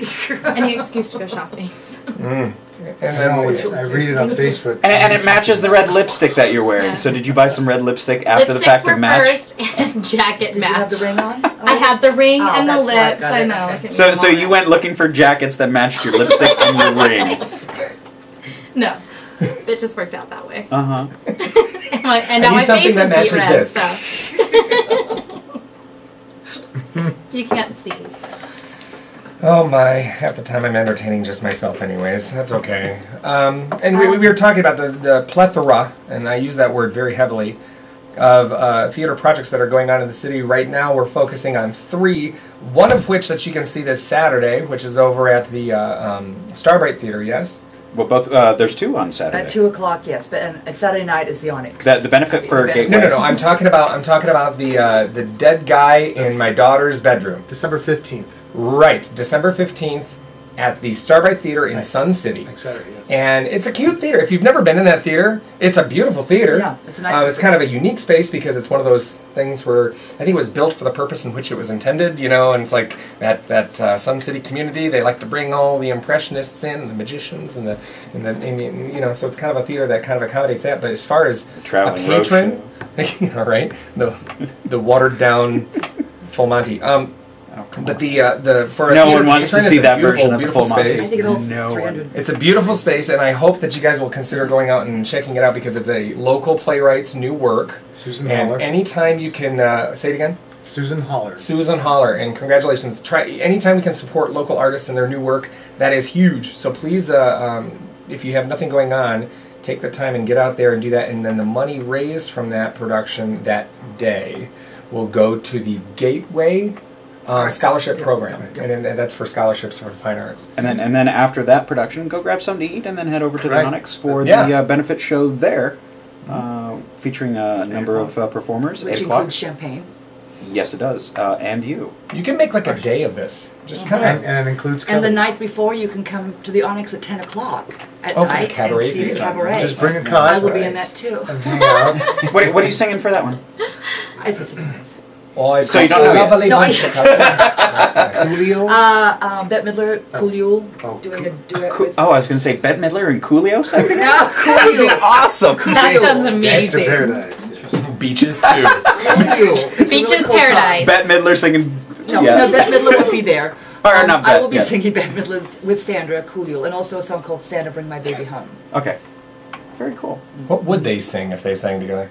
They're all unusual songs. Oh, and Jimmy Rare Emerson will Jets. be doing his version of the 12 Days of Christmas in drag, drunk. What? It's gonna That be... alone is worth the $25 That ticket right price. there. Yeah. That's 15, I think, that night. Yeah, that's Who's Oh, that doing- one. who's Yeah, Jimmy that's Emerson, okay. That's Drag Queen is doing, yeah. That's right, I'm sorry. It's So awesome. My friend It's Jimmy great. Emerson. well. If you do want to try and keep it straight, by all means, go to onyxtheater.com, get on their mailing list. Straight at the end. And you can see all the list of the shows. You can purchase tickets directly through the ONYX's website. Yeah, and you're going to want to go to that benefit production that evening because it helps fund their season in the upcoming year and all the stuff that's coming up. If you've never been to the ONYX Theatre, it's an extraordinarily unique space. At first look, you'd be like, you know, the area and stuff. But you get in there, it's a legitimate, very, very personable, very intimate. Very intimate environment, and it's very, very cool. Some of the shows that I've seen done there have been shows that you wouldn't normally see in an intimate space like that. And you heard, if you weren't listening earlier, the shows that are coming up. The remount of Sweeney Todd. Yeah. You've got the last 5 years, Next to Normal, Clockwork Orange. A stage play of Clockwork Orange. Into the Woods. Into the Woods later in the year. Holla. Yeah. So, Clockwork Orange. Brandon, we talked about that last weekend. Yeah. With McSandwich. Yes. So. Oh my gosh. I'm very interested to see the stage production because I read the book in high school and then I saw a little bit of the movie and couldn't handle it. It's so. from my understanding, and Brandon will surely correct me. It is different from what happened in the movie. The movie was not what Burgess. I can't think. Yeah, it wasn't what he wanted. Anthony Burgess, Tony. That's what Kubrick wanted. Yes. Yes. So what's the lead actor's name in that movie? What was his name again? It was McDermott. Dylan McDermott? Yes, no. No, what's his name? You can IMDb it. Yeah. You can. Anyways, if you do there's like this biography or something on him on YouTube or whatever, and I was watching that one day, and it kind of if you watch that and then because he's a superb actor, and if you go back and then watch parts of Clockwork Orange just to watch how I love doing that. You know, I was so fascinated with like Marlon Brando for the longest time just because I saw this big expose on him and stuff. Say it again? Anthony Burgess. That's it. That's the author. Yeah. No, that's the actor. author. No, the actor. The actor's McDermott. I'm looking at. But anyways, it's really Dermot Mulrooney. It's Mick. Oh Lord, here we go. I gotta do it. Mick Fleetwood. 221 SAVE. Call in. If you know who starred in Clockwork Orange, call it in. I'll give you 2 free tickets to Spelling Bee at Faith Lutheran if you can tell me who starred in Clockwork Orange. Is that the next one coming up? Yeah, we got to talk about that. Yeah, it's gonna be fantastic. I'm not in that one. No. Which is why we got to talk. I keep getting that, and it's not. I don't do that many shows, but it's funny because I had somebody who was like, "What 9 shows are you doing now?" I was like, "Come on." Well, here's the thing. It's not fair. You can't say that you don't keep yourself extraordinarily busy. I do keep myself busy, but who is it? Oh, Malcolm McDowell. McDowell. Malcolm McDowell. Thank you. Yeah. Not Roddy McDowell. What was he spelling? Anyways, but the wait, you're doing Spelling Bee at Faith Lutheran? Where were you 30 seconds ago when he just said it? On South Park. I put on South Park, and now I'm turning. We lost her. That's it. That's it. You're grounded. How old are you? Yeah, but anybody that goes South Park. I'm gonna segue because I was wondering what the meant to role talk about was. this last week too. Faith Lutheran, we have this new musical theater 2 class, and they are the cream of the crop of Faith Lutheran High School Theater, and they are great. They are kids that are looking forward to graduating and have 1 foot into the next step of their professional creative journey. They're so talented. And they are so talented, and they have directed, produced, designed, and put this show up by themselves. This is the student production. You're simply standing back, smoking cigarettes, and advising. Yeah, I'm the supervising director, and they are. And there's 2 casts. The boys, there's not enough boys to double cast, so we have the boys are going to be in every show. But we have a double cast for the girls, and we're doing it for 2 weekends. It's in January, and you got to go see it. It's if you want information about it, go to faiththeatercompany.com. It's with the extra PH there at the end. Faith Theater, TheaTre, because we're fancy. faiththeatercompany.com. Yeah. You need to go see it though because it's just they are so good. Like those, and that's not an easy show. No, that is a very hard show, and it's funny all because about the timing. Is this the seniors mostly doing? Mostly. We have a few peppered in there, but it's supposed to be our answer to a senior showcase.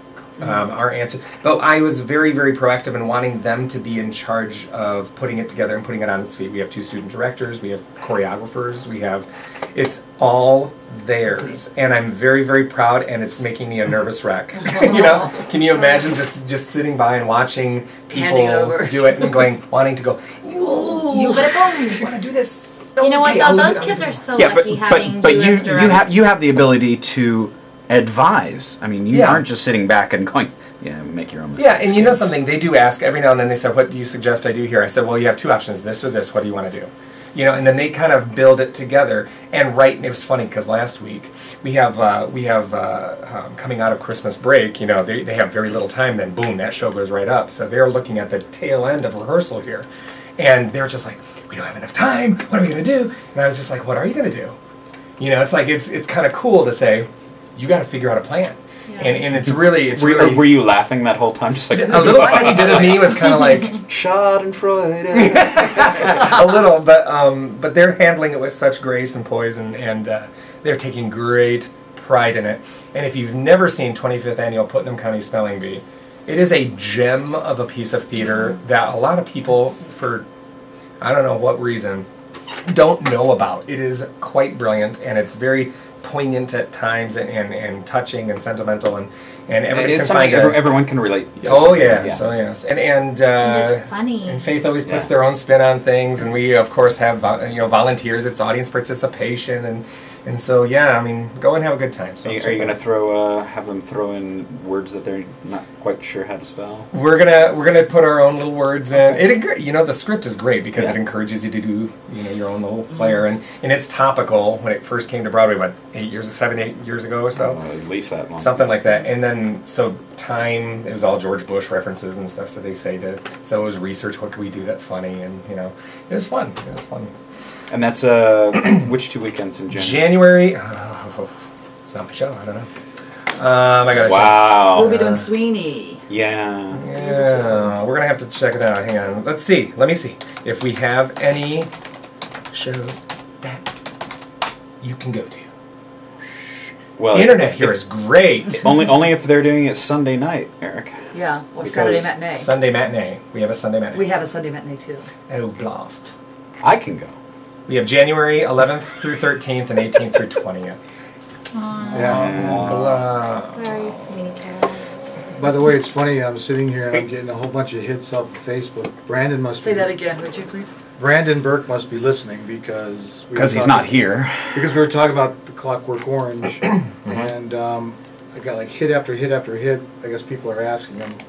Auditions for Clockwork Orange are Monday, December 10th at 6 p.m. at the ONYX Theatre. That's tomorrow. Yeah. So at the ONYX or the rehearsal space. If you show up at the ONYX and they say they'll at least direct you to the rehearsal space wow.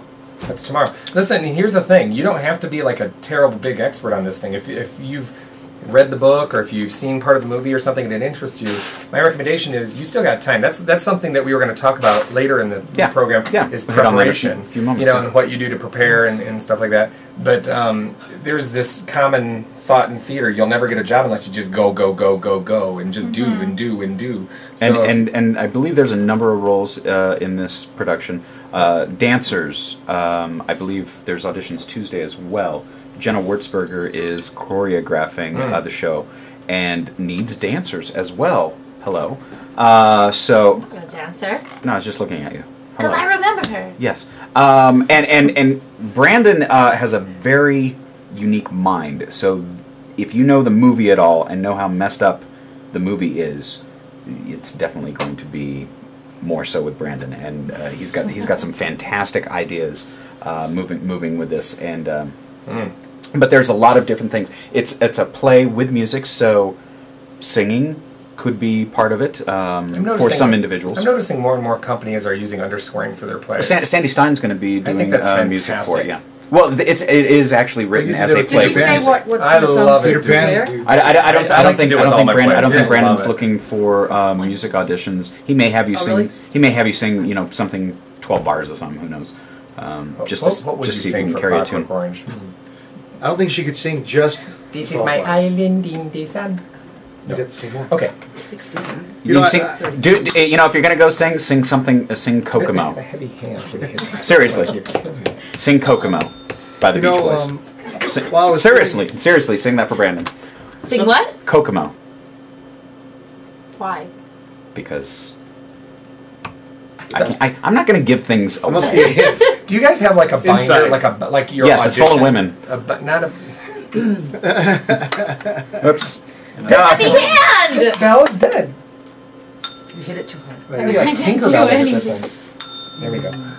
Do you guys have like an audition binder? Because I know people have binders full of songs that they're wonderful singing. I end up like an hour before I'm leaving, like going, "Oh my God, where's that song?" You know. I'm starting supposed to have now. a folder, but I'm like really bad. Because and then my ink's not. I left there, the theater scene other than singing here and there when I was a cop for over 25 years. I left. Now that I'm back and I have a chance now to focus on that, yes, I am now.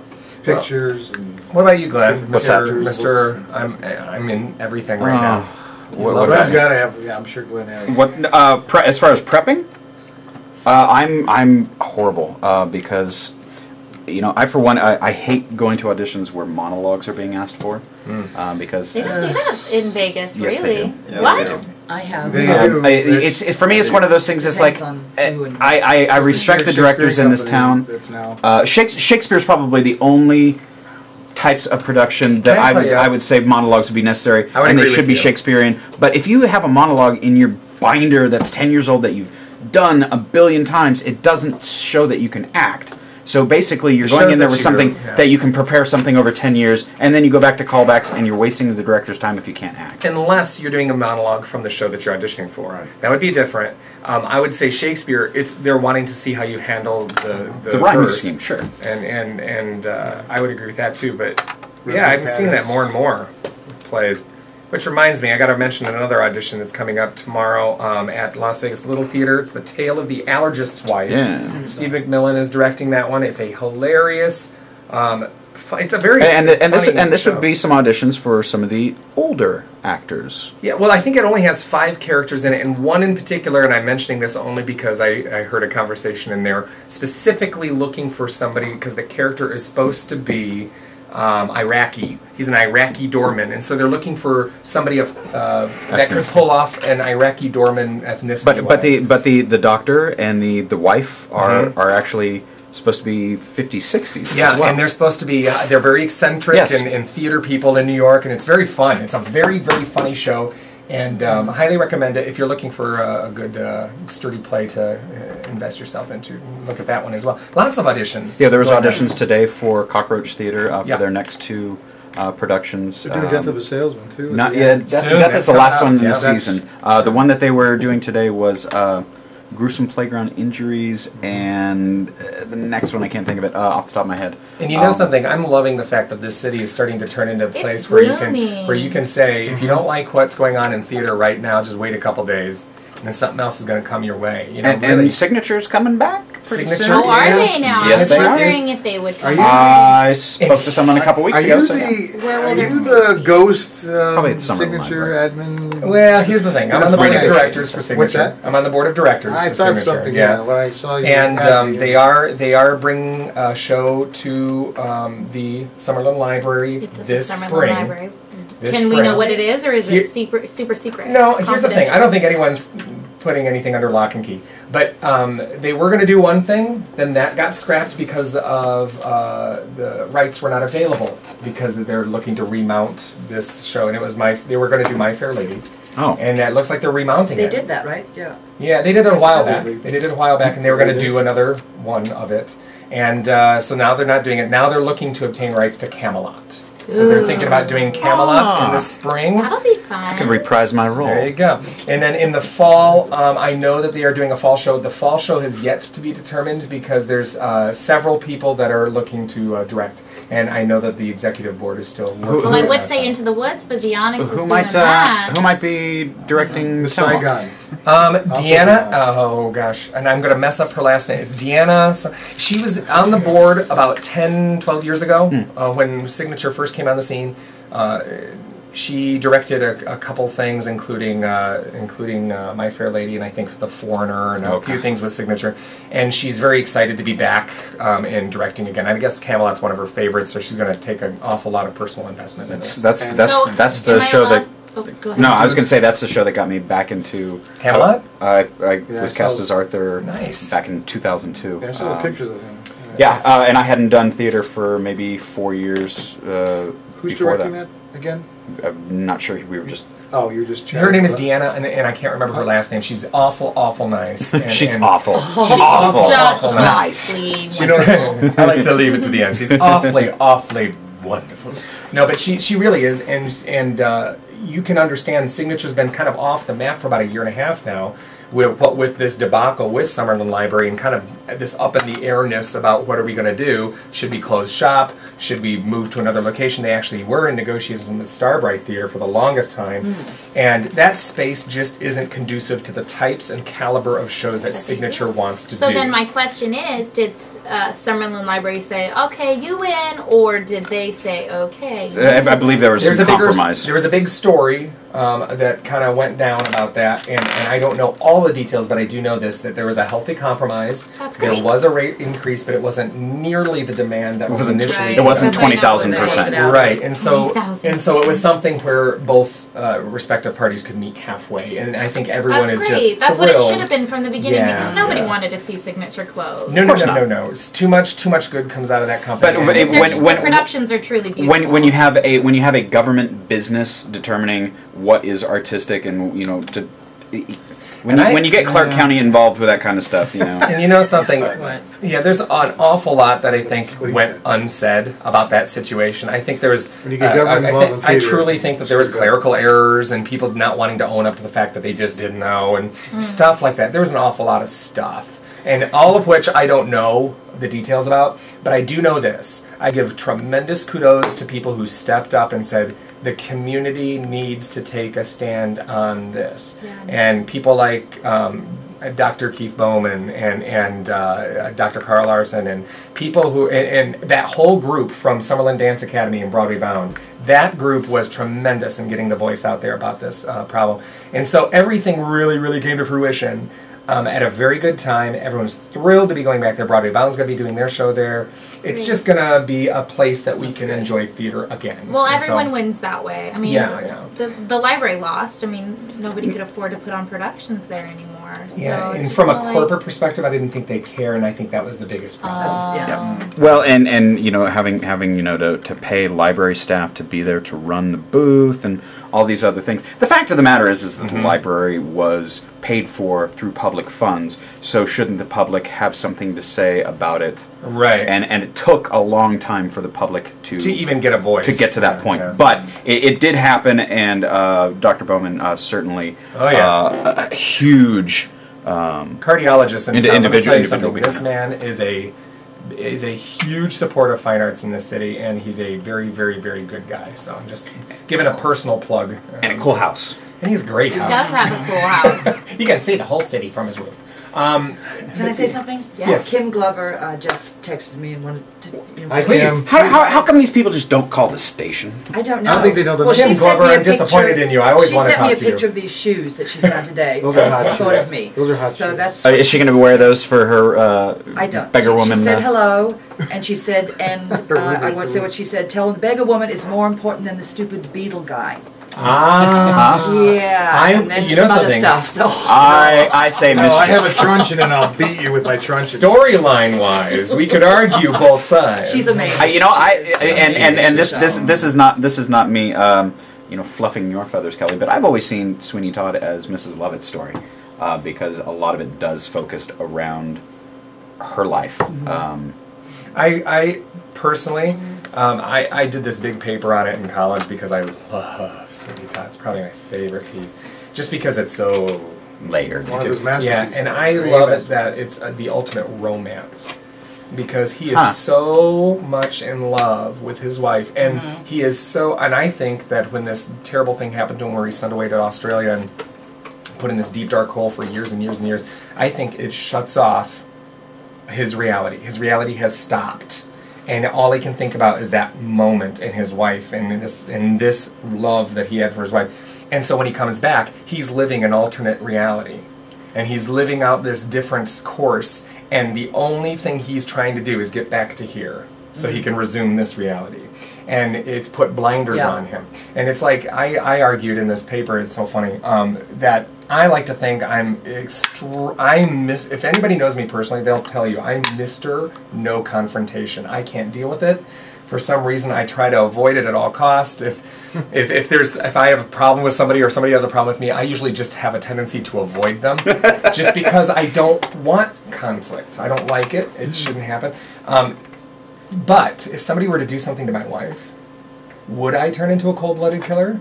Maybe. Have you turned? You know, it's like it's very, very interesting to think that what we would do for the sake of love. You know what I mean? And so I find it poetic. I find nobody knows what you do unless you're in yeah, that and situation. heaven forbid And so anyone it's like, has to be put in that situation. And so it's like, do we root for Sweeney Todd, or do we root for the fact that it's a really fun bad guy to hate? You know, because there's that layer on it as well. And then do we root for Mrs. Lovett for the sake well, my suggestion would be to come out to see the show between January 4th and the 20th and root for your favorite character, whether that be the Beetle or the Judge. You know, the judge has his good side, or the beggar woman. And you know, the judge took care of Joanna. He brought her in, made her his ward, and then wanted to take care of her as she becomes a woman. I don't know. That's how I developed the judge character when I had to flagellate myself. There was a question that came up about the issue between the judge and his ward, and whether there is some type of impropriety. Yeah, incestual. Yeah, of course there was. Because he's been like her father, so. Happenings, I guess, and some people find that not to be true. And there was a big discussion back and forth here not too long ago, and I think that's fair to. There was that one concern too. I read a big paper on whether or not Anthony was the fifth member of One Direction, and I don't think that's the case at all. I really don't. There's the bell. That's where did that even come from? Yeah. It's the way you touch it. I just wanted to go off into left field. Yeah. But if I may mention, since, no, you may not. Thank you, but I'm going to, since I have this thing in my face, the microphone. That's Kelly. How rude of you. That's Kelly. Since I've been given oh Lord. Actually, since I've been given a chance, I'm very fortunate. By Terrence Williams being cast in Joseph, I've actually been given a chance of being able to have a solo to sing and getting myself back into the fray, I guess. You have theater. a great voice. Into the fray, I like that. Thank you. I'm not trying to get this. I'm not trying to make it. He used to sing people their rights. Yeah. The right to remain silent. I have actually done that. But, and then that kept me rolling, and then it just so happened that Scott, who plays Anthony, mentioned that. What are you talking about right now? I don't know. I'm trying to. Thanks. It takes me a little bit, but my point is that since I've been since I've done the part of Beetle and been connected with the ONYX, I want to call them the ONYX family, I've noticed that there's been a kind of an interesting resound, I guess, if that's the right word for it, that people want to start. It is now. Thanks. Good. Interesting resound. Yes. Even across Facebook and just from people who came to see the show, that I want to start coming to the ONYX and auditioning. I want to come here, and now I'm seeing, of course, this happening. Yeah. And I'm seeing more on Facebook now, of course, with the 2 shows. Well, actually, you're looking at 3 shows already. I don't think anyone would argue. ONYX does good work. Right. Yeah. They do good work. From what I was hearing, because I didn't know anything about the ONYX other than I had heard some unfortunate things before. Whomever was there before, they looked at me when I said, I'm going to go there and audition, and they just looked at me like, what? There's been some hits and misses in the past, and I don't think anyone who's affiliated with the ONYX is going to go and say that we didn't learn anything. Well, there's hits and misses with any company. Exactly, and And yes. the truth of the matter is, it's a baby company. I mean, ONYX really didn't start to rise until the last couple of years. Until we did Rocky together. Yeah. Wasn't on my map. It wasn't on my map until I was there. But no, I mean that's bound to happen with any new company. You have to have these rises and falls to figure out what works. And now it seems like between you and Brandon that there's actually a staff that is emotionally invested as opposed to it just being. Oh, it's very apparent. Yeah, it's very apparent. I mean, just by the production value of Sweeney Todd, I mean, my mind was blown. Well, here's how I look at it, and somebody said this to me maybe a week or so ago. The ONYX Theatre used to be a fetish shop that had a theater in it. Right. It is now a theater that happens to have a fetish shop connected to it. Kind of over there now. Because when I did Cannibal there, that whole front lobby did not exist. It was racks of things. Yeah. And the concession stand was in the back where the other dressing room is. You're waiting to buy tickets and you're like, oh, look at this candle. No, Which was always uncomfortable asking my Mormon parents to come see a show at the ONYX, but now it's actually almost respectable, so it's great. And like, what is this, a rattlesnake? Oh, hell no. Oh no, I can't believe you put that where? And not to mention, I think theater is on the rise in Vegas. Yeah. I mean, look at all these like little companies sprouting everywhere, and it's really exciting to see like people standing up and saying, and when one company falls, Insurgo gone. Brandon has created his own company out of that. Oliver Jones is creating his own company out of that. And that's so great. Cockroach has finally got their permanent space. We lost Atlas Theater, but that doesn't mean that anyone who is affiliated with Atlas has gone. Yeah. It just which is why I think Signature really wants to reestablish themselves a little bit, because I think every theater offers a different flavor of this Las Vegas theater buffet. Well, what I'm really excited about is the fact that people saying, you know, oh, if only they could do this show, only if they could do this show. No, we're just taking a stand and saying, you know what, I want to do that show, and I'm going to find the way to do it and create my own company. And it's not so much. I don't feel. Maybe you guys feel differently, but I don't feel like there's so much a race anymore. No. Did you feel like in the past people were like, oh, I want to do this show, I better do it before this person does it? Yes. Yeah, you know, it's starting to be more of a community. It's almost and like Ragtag also has, with collaboration with Bill Flynn, the concerts that we've done. We just did Company in July, and we did the big Showstoppers. There's so much talent in this town. Right. There's so many actors, singers, you know what I mean? Not just singer, entertainers. It's not like this giant, singers. amazing race that we're trying to. I mean, let's say there was a finish line. I mean, what then? Well, there's room for everybody, you know. Yeah, and I think that people really are starting to view the theater community as such, even people who are involved. Yeah. And I think that's a big step. You know, we're not quite there yet, if you ask me, but we're getting there. I think, and I think it's people who are passionate about their individual projects. I don't know why they can't be a repertory company here that does the shows in the Smith Center. Well, I mean, I'm sure that will evenally happen. I say because we're having this conversation right now, it's going to come. 3 to 5 years, Smith Center. I bet you it'll happen. I mean, I know they bring the shows in, but why can they not use? I don't think that was in their initial plan, but there's been a number of shows that could have easily. Hairspray, the recent production that Steve Huntsman directed. Company. Yeah. Company was really great. Company was a great. And the Cabaret Lounge that's there would almost be perfect for that version of Company, because it was more. Company is kind of a concert style show. Well, we did it on a huge stage, but it was the most amazing. And a fantastic. Well, and you could do it in that intimate setting, and it would be just that much more powerful, I think. Yep. Yeah, but that's what's so frustrating. I hope Andrew brings that back, because I don't think we're going to try and do it. Well, we did Showstoppers, and Bill Flynn is. Bill wants to do another Showstoppers too. So yeah, there's going to be one every year, I think. There's going to be like an annual thing, like a Gold Rainbow thing. And then we had 100 people almost, in the show. It was the longest show in history. Yes. It was amazing. It's actually still going on. Still going on. We haven't bowed yet. I've got to leave actually in a couple hours. Yeah, you've got curtain at 7:45 Yeah, tomorrow morning? I think he's going to do 4 or 6 shows next year at the Hilton. He's been asked to do. That's fantastic. Ragtag is. Well, Bill Flynn and Ragtag. Yeah. That's awesome. I think Guys and Dolls is on the list of one of the shows. Gypsy too. Gypsy. I hope he really wants to do Gypsy. So. The stage production or the well, the constantly stage South Pacific. I think talked about. Well, South Pacific was supposed to have been done last August or September, and I don't remember what happened. Chorus Line. There's a bunch of that he's really wants to do. So we'll see. Well, and isn't it amazing to see where Ragtag's come in the last 4 years? Yeah. And doing shows at the Hilton now, where they started out just at schools. And talk about a colorful history. I mean, a colorful past. I mean, there have been times where Ragtag's taken a beating from the press, and Ragtag is standing on their own 2 feet, and they are making some major strides in becoming a huge. But they're a force to be reckoned with. The reality of any live theater is every once in a while it ain't gonna work. And but here's the thing: being a green company or a freshman company, as one might perceive it to be. To get browbeaten by a bad review or two. Some people take a giant step back and go, "Why am I doing this?" Andrew doesn't care, because Andrew. Talk to Andrew about where Ragtag came from, and there's a great story behind it. And his passion is not about reviews. Right. His passion is putting a story on stage. His passion is giving individuals an opportunity to show their talents. Yeah. No, we accidentally played handsies over here. Oh, awesome. With my nails. I actually have that on camera.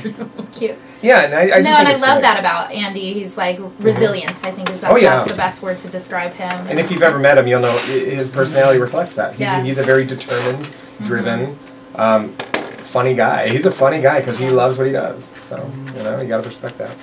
Well, let's take a quick break at 7:30. It's curtain call with Erik Ball. Let's come back and talk something. Yeah. We'll talk about something when we come back. That's a great idea. In the meantime, if you're on Facebook, go to our Facebook page. It's Curtain Call with Erik Ball. You just search it and like us. We love to be liked. You know, that And we way like can to be tell you- loved. Everyone likes to be liked. We can tell you what's coming up and what's going on.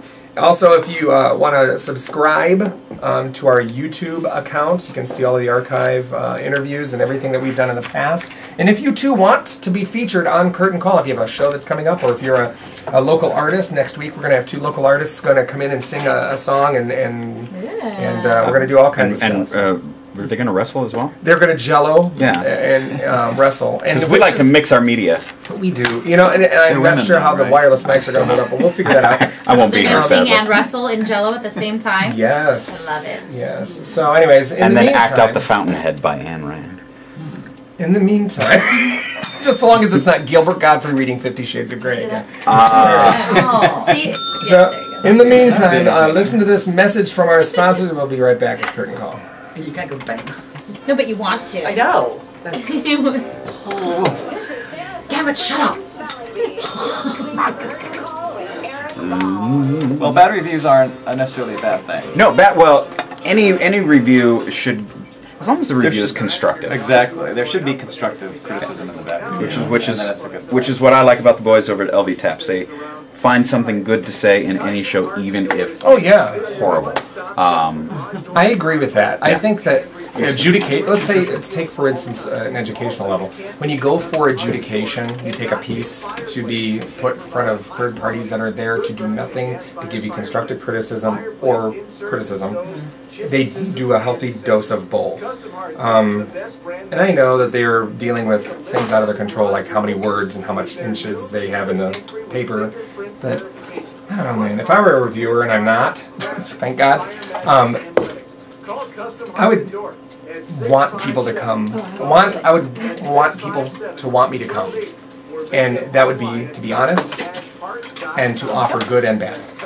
And I think that would be a welcome presence in anybody's theater. If you're scared to death of the reviewers, what good does that bring? Well, you can't let them. Yeah. I don't know how you think. What? That's as fast. What camera? What camera? Here's my new glasses. I got them yesterday. I like them. I was noticing them. Very excited about them. Jeffrey Zakarian on The Next Iron Chef and Chopped. And I saw him wearing Master Chef. turtle shell glasses, and I was just like, I want to be him now. So I'm going to have to get these. Now you have to dye your hair white. It'll get there. It'll get there eventually. Stupid show. I do love that Chopped. Do we need to mention anything else? Are we forgetting anything? Check out We always should mention it every half an hour. They always say that, you know, every half an hour, different new audience, and so we should probably revisit it one more time. But thanks for coming in. I mean, it means a lot. Thanks for having us. Yeah, you guys are always welcome. And any show that's coming up, stuff, if you want to give tickets away and stuff. We have shows all the time. We love having I left the room and left this camera on, so there's just a blank. Sorry about that, people. I know. Sorry.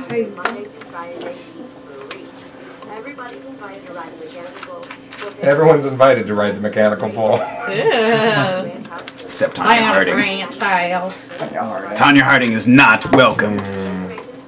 She's been quiet for so long. Why would you even think of Well, they did a story on show or something. but they did a story on her at the during the Olympics. There was like, you know, Olympic history, you know, and they went back and they re-interviewed her with, why does this thing keep shutting off? You suck.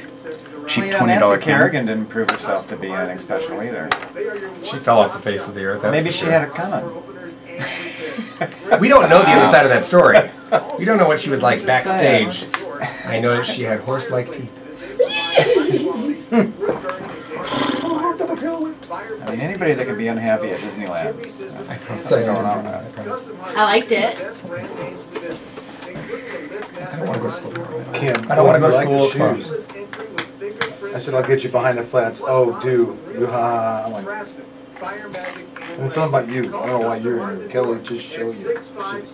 Oh, did Kelly just show you? Oh, here we go. Or visit them online at custom-hearth.com. That's Custom-hearth.com. Hey, this is Julia Murney, and you are absolutely listening to Curtain Call with Erik Ball. Don't stop listening. Hey, thanks for tuning back in. It is the 7:30 half hour of Curtain Call. This is Erik Ball. We're with Glenn Heath, as always, and our guest co-host, Elizabeth Mathews. Why are you talking like in Kellie the Wright? studio with me today is Jaymes Thompson and Bill Flynn and Kellie Wright, and we are talking about many things theatrical, and none of which have anything to do with Tanya Harding, and thank God. What a randy piece of filth she is. She is just a terrible human being that should drop off the face of the earth, and I guarantee you she will be nowhere near the ONYX Theatre. Oh no, no, because she'll be here waiting for you. I don't know, we might give her a kneecaps. You know what? I get clubbed in the parking lot. I want to see Tanya Harding the musical. Oh, actually.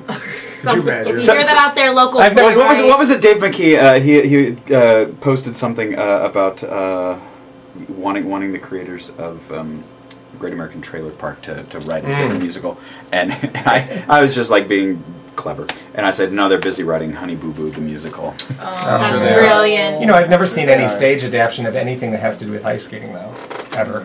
That would be interesting. How would you do that? Now you got my brain a-turning. Tanya Harding on ice. Hey, you know what? She's funny, back. but not on ice. David Sankower could do it. I'm pretty sure. He built a little with a ice. revolving ice. Yeah. Little ice rink. You know what? It's not impossible to do. If they can do it on the Clippers floor or whatever, you know, if they can turn that into an ice rink and then the next day take it away and have a basketball game, I mean, anybody can do it. Seriously. You ever think they forget? The mascot goes, okay, you can't watch me.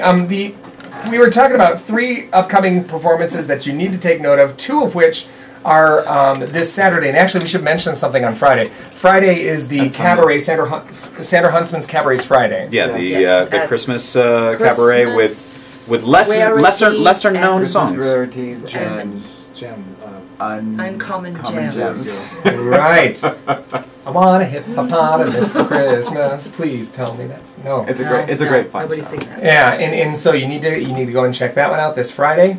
Saturday we have a benefit production for the Gateway Scholarship Fund at the Starbright Theater, and it's the Dead Man in My Daughter's Bedroom. That's right. It's a true story. It's a true story. It's actually called Dead And Guy. Saturday night is the benefit Saturday for night the is- ONYX at the ONYX. Same at night. 8 p.m. $25 tickets include the champagne celebration. Just be a good time of holiday songs and pop standards. And a little Sweeney. And that one's very important A little because priest. this particular benefit is going toward the upcoming season for ONYX. And anybody who's been keeping their ear to the proverbial railroad track of theater in Vegas knows that the ONYX Theater is kind of springboarding into a new generation of ONYX offerings. And so you need to be a part of it. It's a fantastic springboard. Well, I would say it's one of those, you know those like workout trampolines? It's like if you just, and it's just point your head. Yeah, you could just kind of. It's the individual. It's like it's a very low ceiling in the ONYX, so maybe you don't really want to use the more of an Angry Bird slingshot. Do you think I should be hitting this bell more? Yes. It's officially broken. I'm sorry. I just have such a. I wanted to stop it from talking. I think Eric Amblad broke it last week with his big meat hands. Oh, see, every fifth one it sticks. Okay, never mind. We just gotta shake it. You gotta be delicate with it because I'm just gonna go ding. Yeah. It's just maybe if we did it on the side. There we go. That's it. Upside down. Okay. It's like it's like a nipple that gets stuck. You're the one who said it was a nipple, dude. I was just sitting here touching it. Speaking of nipples. Ding! So anyways, the third production that we need to talk about is Sweeney Todd that's coming up at the ONYX Theatre. And this is the second, not incarnation, just the second offering more so. Remounting of it. Remounting of Sweeney Todd. If you missed it the first time, talk about a celebrated piece of theater in this town. People seem to really, really, really like it. And that's why they're bringing it back, to be frank. And... thanks. It's now Curtain Call with Frank. To be frank. To be frankly honest. No. Frankly, that's a different show. Shirley. And don't call me Shirley. Thank you. No. What I think is interesting about that is that it gives you a it'll give you a chance to actually come see it twice because there'll be 2 different Sweeneys and 2 different Pirellis. Glenn Heath obviously is going to be Sweeney, and we get a couple more actors in there. We could do like a clue thing and pick your Sweeney, pick the weapon.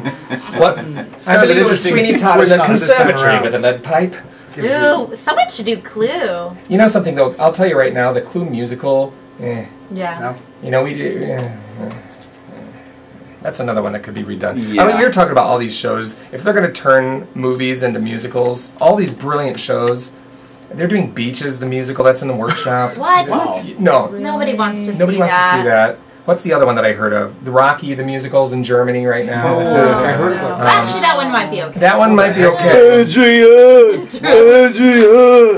Is that the song, Adrian? That's the only thing Rocky can sing. You know, what's the line he goes, you're going to eat like lightning and you're going to crap thunder. That should be a musical number. Come on, Rock! You're going to eat like lightning. But you know, other things, you know, like Silence the Musical, which is a huge parody. Huge parodies are but different. it's very successful. But parodies are different. If you're going to do a parody of Rocky, sign me up. I mean, where do we start? Well, and see, that's what I would rather see. Nobody's going to take those things. They're taking Rocky seriously? Who is? Oh, not they love David Hasselhoff. It's Germany, so it's hard to say. But I mean, Spider-Man, you know, there was more talk about the problems with it, and I don't know if it's still running. Spider-Man's a tremendous success because of how dismal it's been. Yeah, getting it onto the stage. But I mean, there's been enough rock opera type shows. You know, We Will Rock You, Rock of Ages. I don't know how many of them are out there right now. That's because it's hot right now. But that's the thing. That's the thing right now. We were talking about how there's nothing new under the sun, Horatio, and that's all the more reason why stuff like Dead Guy in My Daughter's Bedroom is so important to support because. Exciting. Original works. I mean, we don't know, you know, and to be a part of something like that is huge. Well, that's something that Las Vegas has really been lacking. I think maybe LVLT's their new works submissions close on the 31st, and that's really great. Like we need to support it more though, like as local artists. Yeah. You know, well, and there's been a few recently. Troy Hurd's. Summer Camp the Musical. Cirque Michaels with Leg Warmers. That's still running over at the V Theater. And I keep hearing this name, Courtney Sheets. Mm-hmm. She's a writer. Yeah, she writes romance novels and things. Mm-hmm. You can get them on Maybe Amazon. Gilbert Godfrey could read some. We'll do Courtney Sheets. Send me a book, one of your books, and we'll do a staged reading from your book. I know it's like these Fabio covered romance novel. You know, we could do that at any time here too. You know, we could devote an episode to doing some stage readings. That would be fun. Because we were talking about doing the radio drama too. So yeah, we were thinking about maybe doing a Christmas radio drama. We thought that'd be lots of fun. Yeah, that'd be so much fun. So too bad you can't do it because you're on 18 shows. Oh, womp womp. Ouch. Strategically turned the camera at that point, didn't you? Yes. All right. Well, listen. Go over to the ONYX Theater. It's onyxtheater.org. Dang it! I always screw that up. ONYXtheater.com. Very easy. ONYXtheater.com. We list of all our shows, what's going on. Yeah, that's probably the truest source of information that you can hit up. They also have a Facebook page that you can like and stay in tune with what's going on there. Subscribe to the email from their website. Call us, and email us. We do check that. Twitter. You know, they're open 24/7 too, so you can just go in and buy some underwear. Email us 2008. You know, if you don't have an Instagram now, you're no one. You're nobody. Tweet us. Tweet is even so passe. Mm-hmm. It's like we're on Twitter as well. You can be tweeted by them. We're on Twitter. On be tweeted very well. That's Ari. Oh my gosh. Yes. So we didn't really get around to having any intelligent conversation, did we? We have 15 minutes left, and we were going to talk about. Can I plug 2 more shows that are this weekend? Absolutely. Yeah. We also have Enoch Scott doing his Cabaret act Saturday night after the benefit, which is called Confessions of a Roid Fag, or How He-Man Made Me Gay. Oh, I heard about that. What is that? An original work as well? It's an original work that he wrote and did all himself. How'd the first one go? How He-Man made me What's it called gay. again? How He-Man Made Me Gay. Yeah. How was the first night for that? Very good. Because I like that. I know he was nervous about. So this will be his second run. He's doing it once a month, and he'll be Oh, back okay. in January. Be honest. How many of you had He-Man figures when you were growing up? Okay, here's the thing. I didn't. My brother did. Okay, and there was. Bill, how did you have He-Man figures when you were growing up? Because you're older than me. Your ass. Well, actually, I just turned. Yeah. He played with him till he's 18 or so. But anyway, Well, no, I mean, I remember Las Vegas is a He-Man. very I ageist didn't city. have. That's all I gotta say. But anyway, I just remember the He-Man figures being like the constant. I would have my G.I. Joes and Star Wars figures constantly hide one in the weirdest places, and I buried Skunk Man up to his neck, and that thing smelled like. Well, you play. Wait, G.I. Joe and Star Wars figures were real small, and the He-Man figures That's right. were really It took big. 10 to take one down. It was a very Gulliver's Travel thing. But let me tell you, Because I had like the Star Trek figures with my G.I. Joes, and Uhura was very popular. do you? And I remember one time, just to piss my brother off, I set his Whiplash He-Man figure on fire with some WD-40 and some matches. Just it melted. It was great. Oh my gosh. I had a friend whose father was overly religious, and he had a whole bunch of Star Wars figures, and his dad decided that it was blasphemous to have these figures, and Of course it is. And all the figures got put into a big pot, and they were melted together. And my friend and this well, no, what's more messed up is he played with the big molten ball of figures. He's like, that really shaped my childhood. Wow. There's something symbolic about that, and I don't know I love it. about the Force and everyone being a part of the Force. Anyways, Anyway, ONYX Theatre. And then Sunday night, the Apple Sisters are doing their Christmas Holodoozy show as well. And they're super cute. Is that at 10 or 8? It's at 10 o'clock. 10 o'clock. Okay. Go see the Apple Sisters. Go to these benefit shows. Enoch. I haven't gotten to see him in a long time. Hopefully, I can get a chance to catch his show as well. Just go to the ONYX and spend the weekend. It's a Kellie Wright weekend. It's all about Christmas this weekend. Everything is Kelly, you don't know me, but I have spent some weekends in that theater back in the early days. yeah, no, but seriously, people are always out and about shopping for Christmas nowadays. These back in the weekends. Cannibal musical Go do days, some yeah. shopping, And then grab go some see a dinner, and then go show. see a show. Or you can hit up a matinee and then go see a show in the evening and get dinner in between. Or buy someone a show for Christmas. Or Christmas shop at the Tickets. ONYX. Get a season pass for crying out loud. And season passes are fairly inexpensive there too, aren't they? $240 ish. Yeah. I've been and with the series of shows that are coming up in there, that's fantastic. Ooh, Yeah. it's going to be a It's a great good season. deal, yeah. We're all excited. 'tis the season to see theater. Fa la la la la. And La all la that and stuff. la. But we have 14 minutes. We can talk about this. We were talking about like what do we do individually to prepare for a role? Because and we constantly make fun of you because you're constantly doing stuff and you're always in stuff. And God love you. I wish I could do more stuff. So I make fun of you to a degree because it's extraordinarily topical and very at my fingertips. and I hope it has something to do with some talent. I hope. Yeah. Yeah. No, Yeah, it has nothing to do with that. Yes. I'm joking. And the camera's off. All right, but in reality, I know that when I'm doing something, I have a tendency to. But then again, I'm extraordinarily a critical thinker. You're OCD and ADD. Yeah, it's a vicious battle, and no one ever wins. And What? See, that's what happened. Well, what did you say the other day? It's like, I'm very organized, but just for a short period of time. yeah, it's very true. And so I know when I'm doing something, I have to live it. I need to be a part of it, like crazy. And if you're doing 2 or 3 projects at a time, I mean, how do you manage? I know that I've always got ideas going on and stuff going on. Are you talking about getting ready for an audition now? No, I think a role in general. let's get past the audition, now that you're getting set in a role. Well, here's what I do. Yeah. I get a microphone. What I do is I was taught this a long time ago. Is actually I will read my lines in a tape recorder, and I'm sure if anybody's, I'm guessing some of you may have done. I have a digital recorder, but right. Yeah, and I don't have Do you read your lines or do you read the? No, I will actually. Like in some shows, they'll give you what's called sides. I don't know if anybody even knows what those are anymore, unless they, they cost extra money. I've heard of them. Yeah. But they're just basically. I know you. Anyway, sorry, but I would take just the cue or the line prior to mine, and then read it, and then I will read my line so I can hear what I'm saying, and I'll just do that the whole play or whatever part that I'm in, and that way I prepare myself. So it's very systematic. And Bill walks around with little cue cards too. See, I've also written my own side. No, I'll take 5x7 cards and I'll write it out, so I don't have that freaking huge. See, I did that with Avenue Q. I wrote my lines on one side of the index card and the cue lines on the one side, so I could just sit there and go. But something Can I tell you something? I can't. Wow. But that's the only time I've ever done it, and I had to learn. I had to learn the role really quick. So that's true. You were. Being ADD myself. Everybody in this room is ADD. Anyway, ADD myself.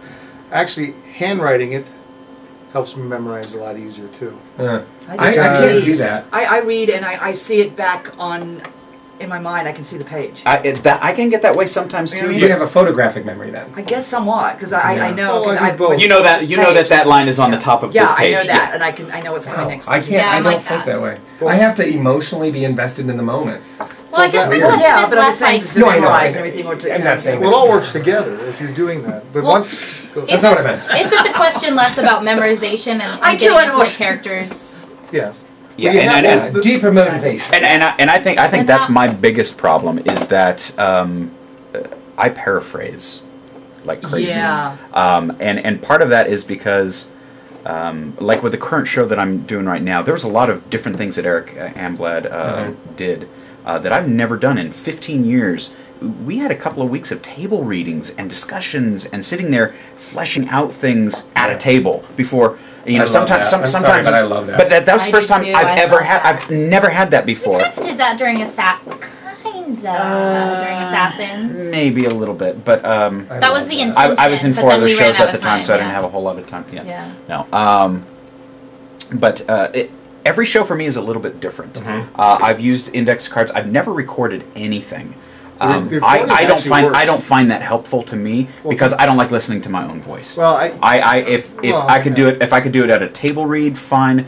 But I learn my stuff like this when I'm on my feet on the stage with the other actors. That's how I do it. And that's what's going to be hard for me with Sweeney in this one. And let me give you an example. Like when I'm rehearsing a scene at home or something, my wife will come downstairs or something, and she's like, "You want me to run the lines with you?" You and your wife do role playing?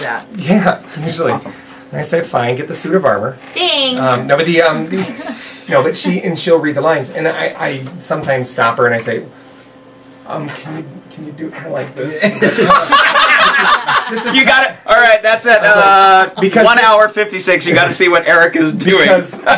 Because this person kind of does it like this at this point, and and she'll okay, and then she'll it's like I have to set up the scene. I have to set it up kind of because if I'm working against in my mind's eye in rehearsal at home the person I'm working opposite of on stage, and I'm envisioning them doing the lines, and so it's kind of like I think that's why it's such a huge deal, the ensemble. That's why I think table reads are so great, because you get that feel of what the momentum of the scene is going to be like from person to person, and the cadence from person to person. Well, not to mention now everybody's on the same page. There is my version of our story and your version of our story. I want to know how lazy we are. Because I will fully admit that. I'm supposed to be off book on this day. I was like, okay, I'm mostly off book. I hate sitting and reading and rereading and reading and rereading. I'm much more the way I've taught. You know what I mean? I hate book learning. I hate book learning. And when I used to teach, I would try to do things that combined, the reading and being physically active and learning things by doing, I guess, is the way I said. Well, and here's the thing. It's funny because Liz and I were in Willy Wonka together with Phil Shelburne, and that's a perfect. What you're talking about happened to me because I played Mr. Salt in the Candyman. Well, Mr. Salt is very. He has a moment here, and then he's with the big group here. Has a moment here with the big group here, and it's so funny. Phil, I love you. I love you. I was so lazy in learning my lines because I thought, piece of cake, I got this, you know. And then when it came time to actually get into it, no small parts. Right. Oh, it's a brilliant example because I was sitting there. I would go to rehearsal and it would be time for my line, and I'd be like, and I'd be so into it and so, oh crap, it's my line, and then I would do it, and then. And it was funny because I walked out of that one rehearsal so embarrassed going, I have 3 lines tonight, and I screwed up all of them. But don't you find it harder to have something like that? I find it easy to have a monologue to learn, or like but here's the thing, you know what I found out? Line every now and then. Yeah. It's like, through that process, it was a wonderful kick in the pants that what you just said, there are no small parts, because if you are emotionally invested as to what's going on stage, it doesn't matter if you're speaking or if you're just a part of the other part of the action. The show is actually about Mr. Salt. Yeah. Well, here's something that I was also taught, and a lot of us may not even realize this. God, why do you shove that in my face like that? Was so awesome. The microphone. That was awesome. Is that a lot of us get in a bad habit, I know that I catch myself too. Yeah. Is I'm just waiting for that one word. And then she said, and then now it's my turn. Instead of listening. That's why you've got to be engaged with the other actors on stage. Yeah, and don't wait for your cue. Listen for your cue. Yeah. Well, and here's and on my end, because that will help you. Well, yeah, I was just going to say that character. I'm kind of, I try to stay the same, but as far as exactly how I deliver it and everything. But I love the moment too, because it's like if somebody says it just a little bit differently or something, then you can react a little bit differently, and it creates it. And you have to be engaged with your state. And this harkens to improv stuff, but you've got to be engaged with the person that's on stage with you, because. You've got to be prepared for something they may not say. They may not say as well, yeah. And Kelly said something, with regards to like your issue with Willy Wonka. The show that I'm doing right now, Love Song at the Cockroach. My character, I had a very difficult time fleshing out my character because he is me. But my character has a lot of 1-word, 2-word, just interjections here and there, and they're all very similar words. And I had the hardest time. God bless Erik Ball for putting up with me, and he will say I was a joy to work with. But are you sure? No, but okay. I did have some difficulty, and he saw that at some point. And at some point, I just embraced, what I had to do. But I do find that the pressure of things, as the tech week gets closer and.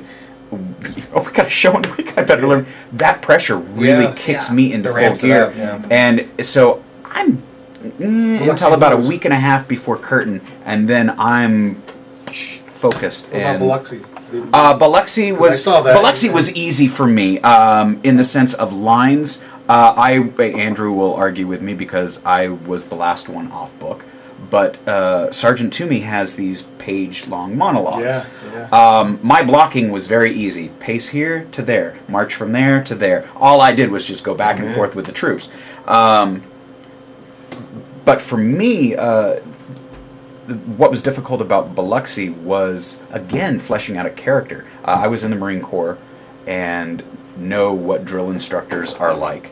But I had the most difficult time between, because some nights it would be Christopher Walken doing the guy from Full Metal Jacket. It's like you can't do that, and so and Andrew didn't want me to do Christopher Walken, and I didn't want to do the drill instructor from Full Metal Jacket, and it came kind of somewhere in between. Impressions lend to what we have preconceived notions of what a character should be. But that was a very short run, and that's why I can do it. Like Marry Me a Little, it was 3 performances. Biloxi Blues, it was 2 nights. So I'm like jumping between shows and filling in and doing it because they're short runs. I mean, I'd love to be in a show that I had 5 shows a week.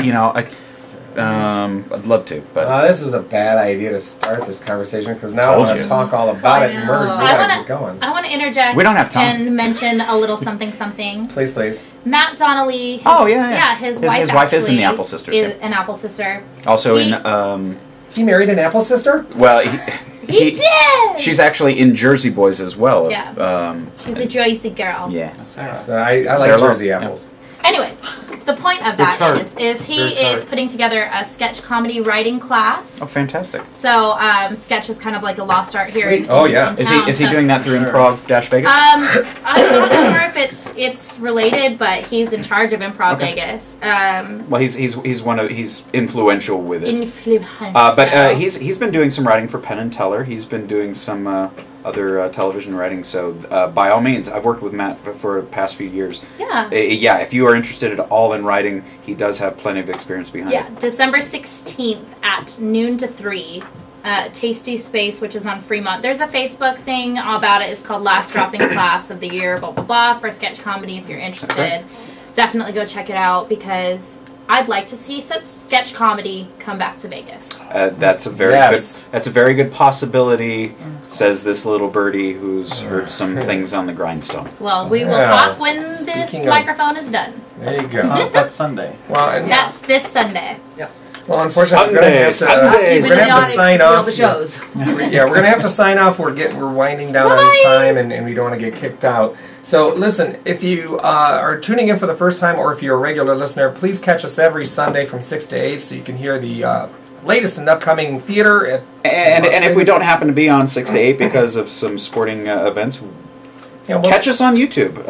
Or on Facebook. We'll let you know what time we're going to be on. But usually it's 6 to 8, and we love having guests on the air. So please, if you're interested in coming and promoting your show, give us a call or shoot us an email and let us know what's going on. Thank you to Jaymes Thompson and Kellie Wright and Bill Flynn and everybody. Bill Flynn. Sorry. We want to thank Bill Flynn as well.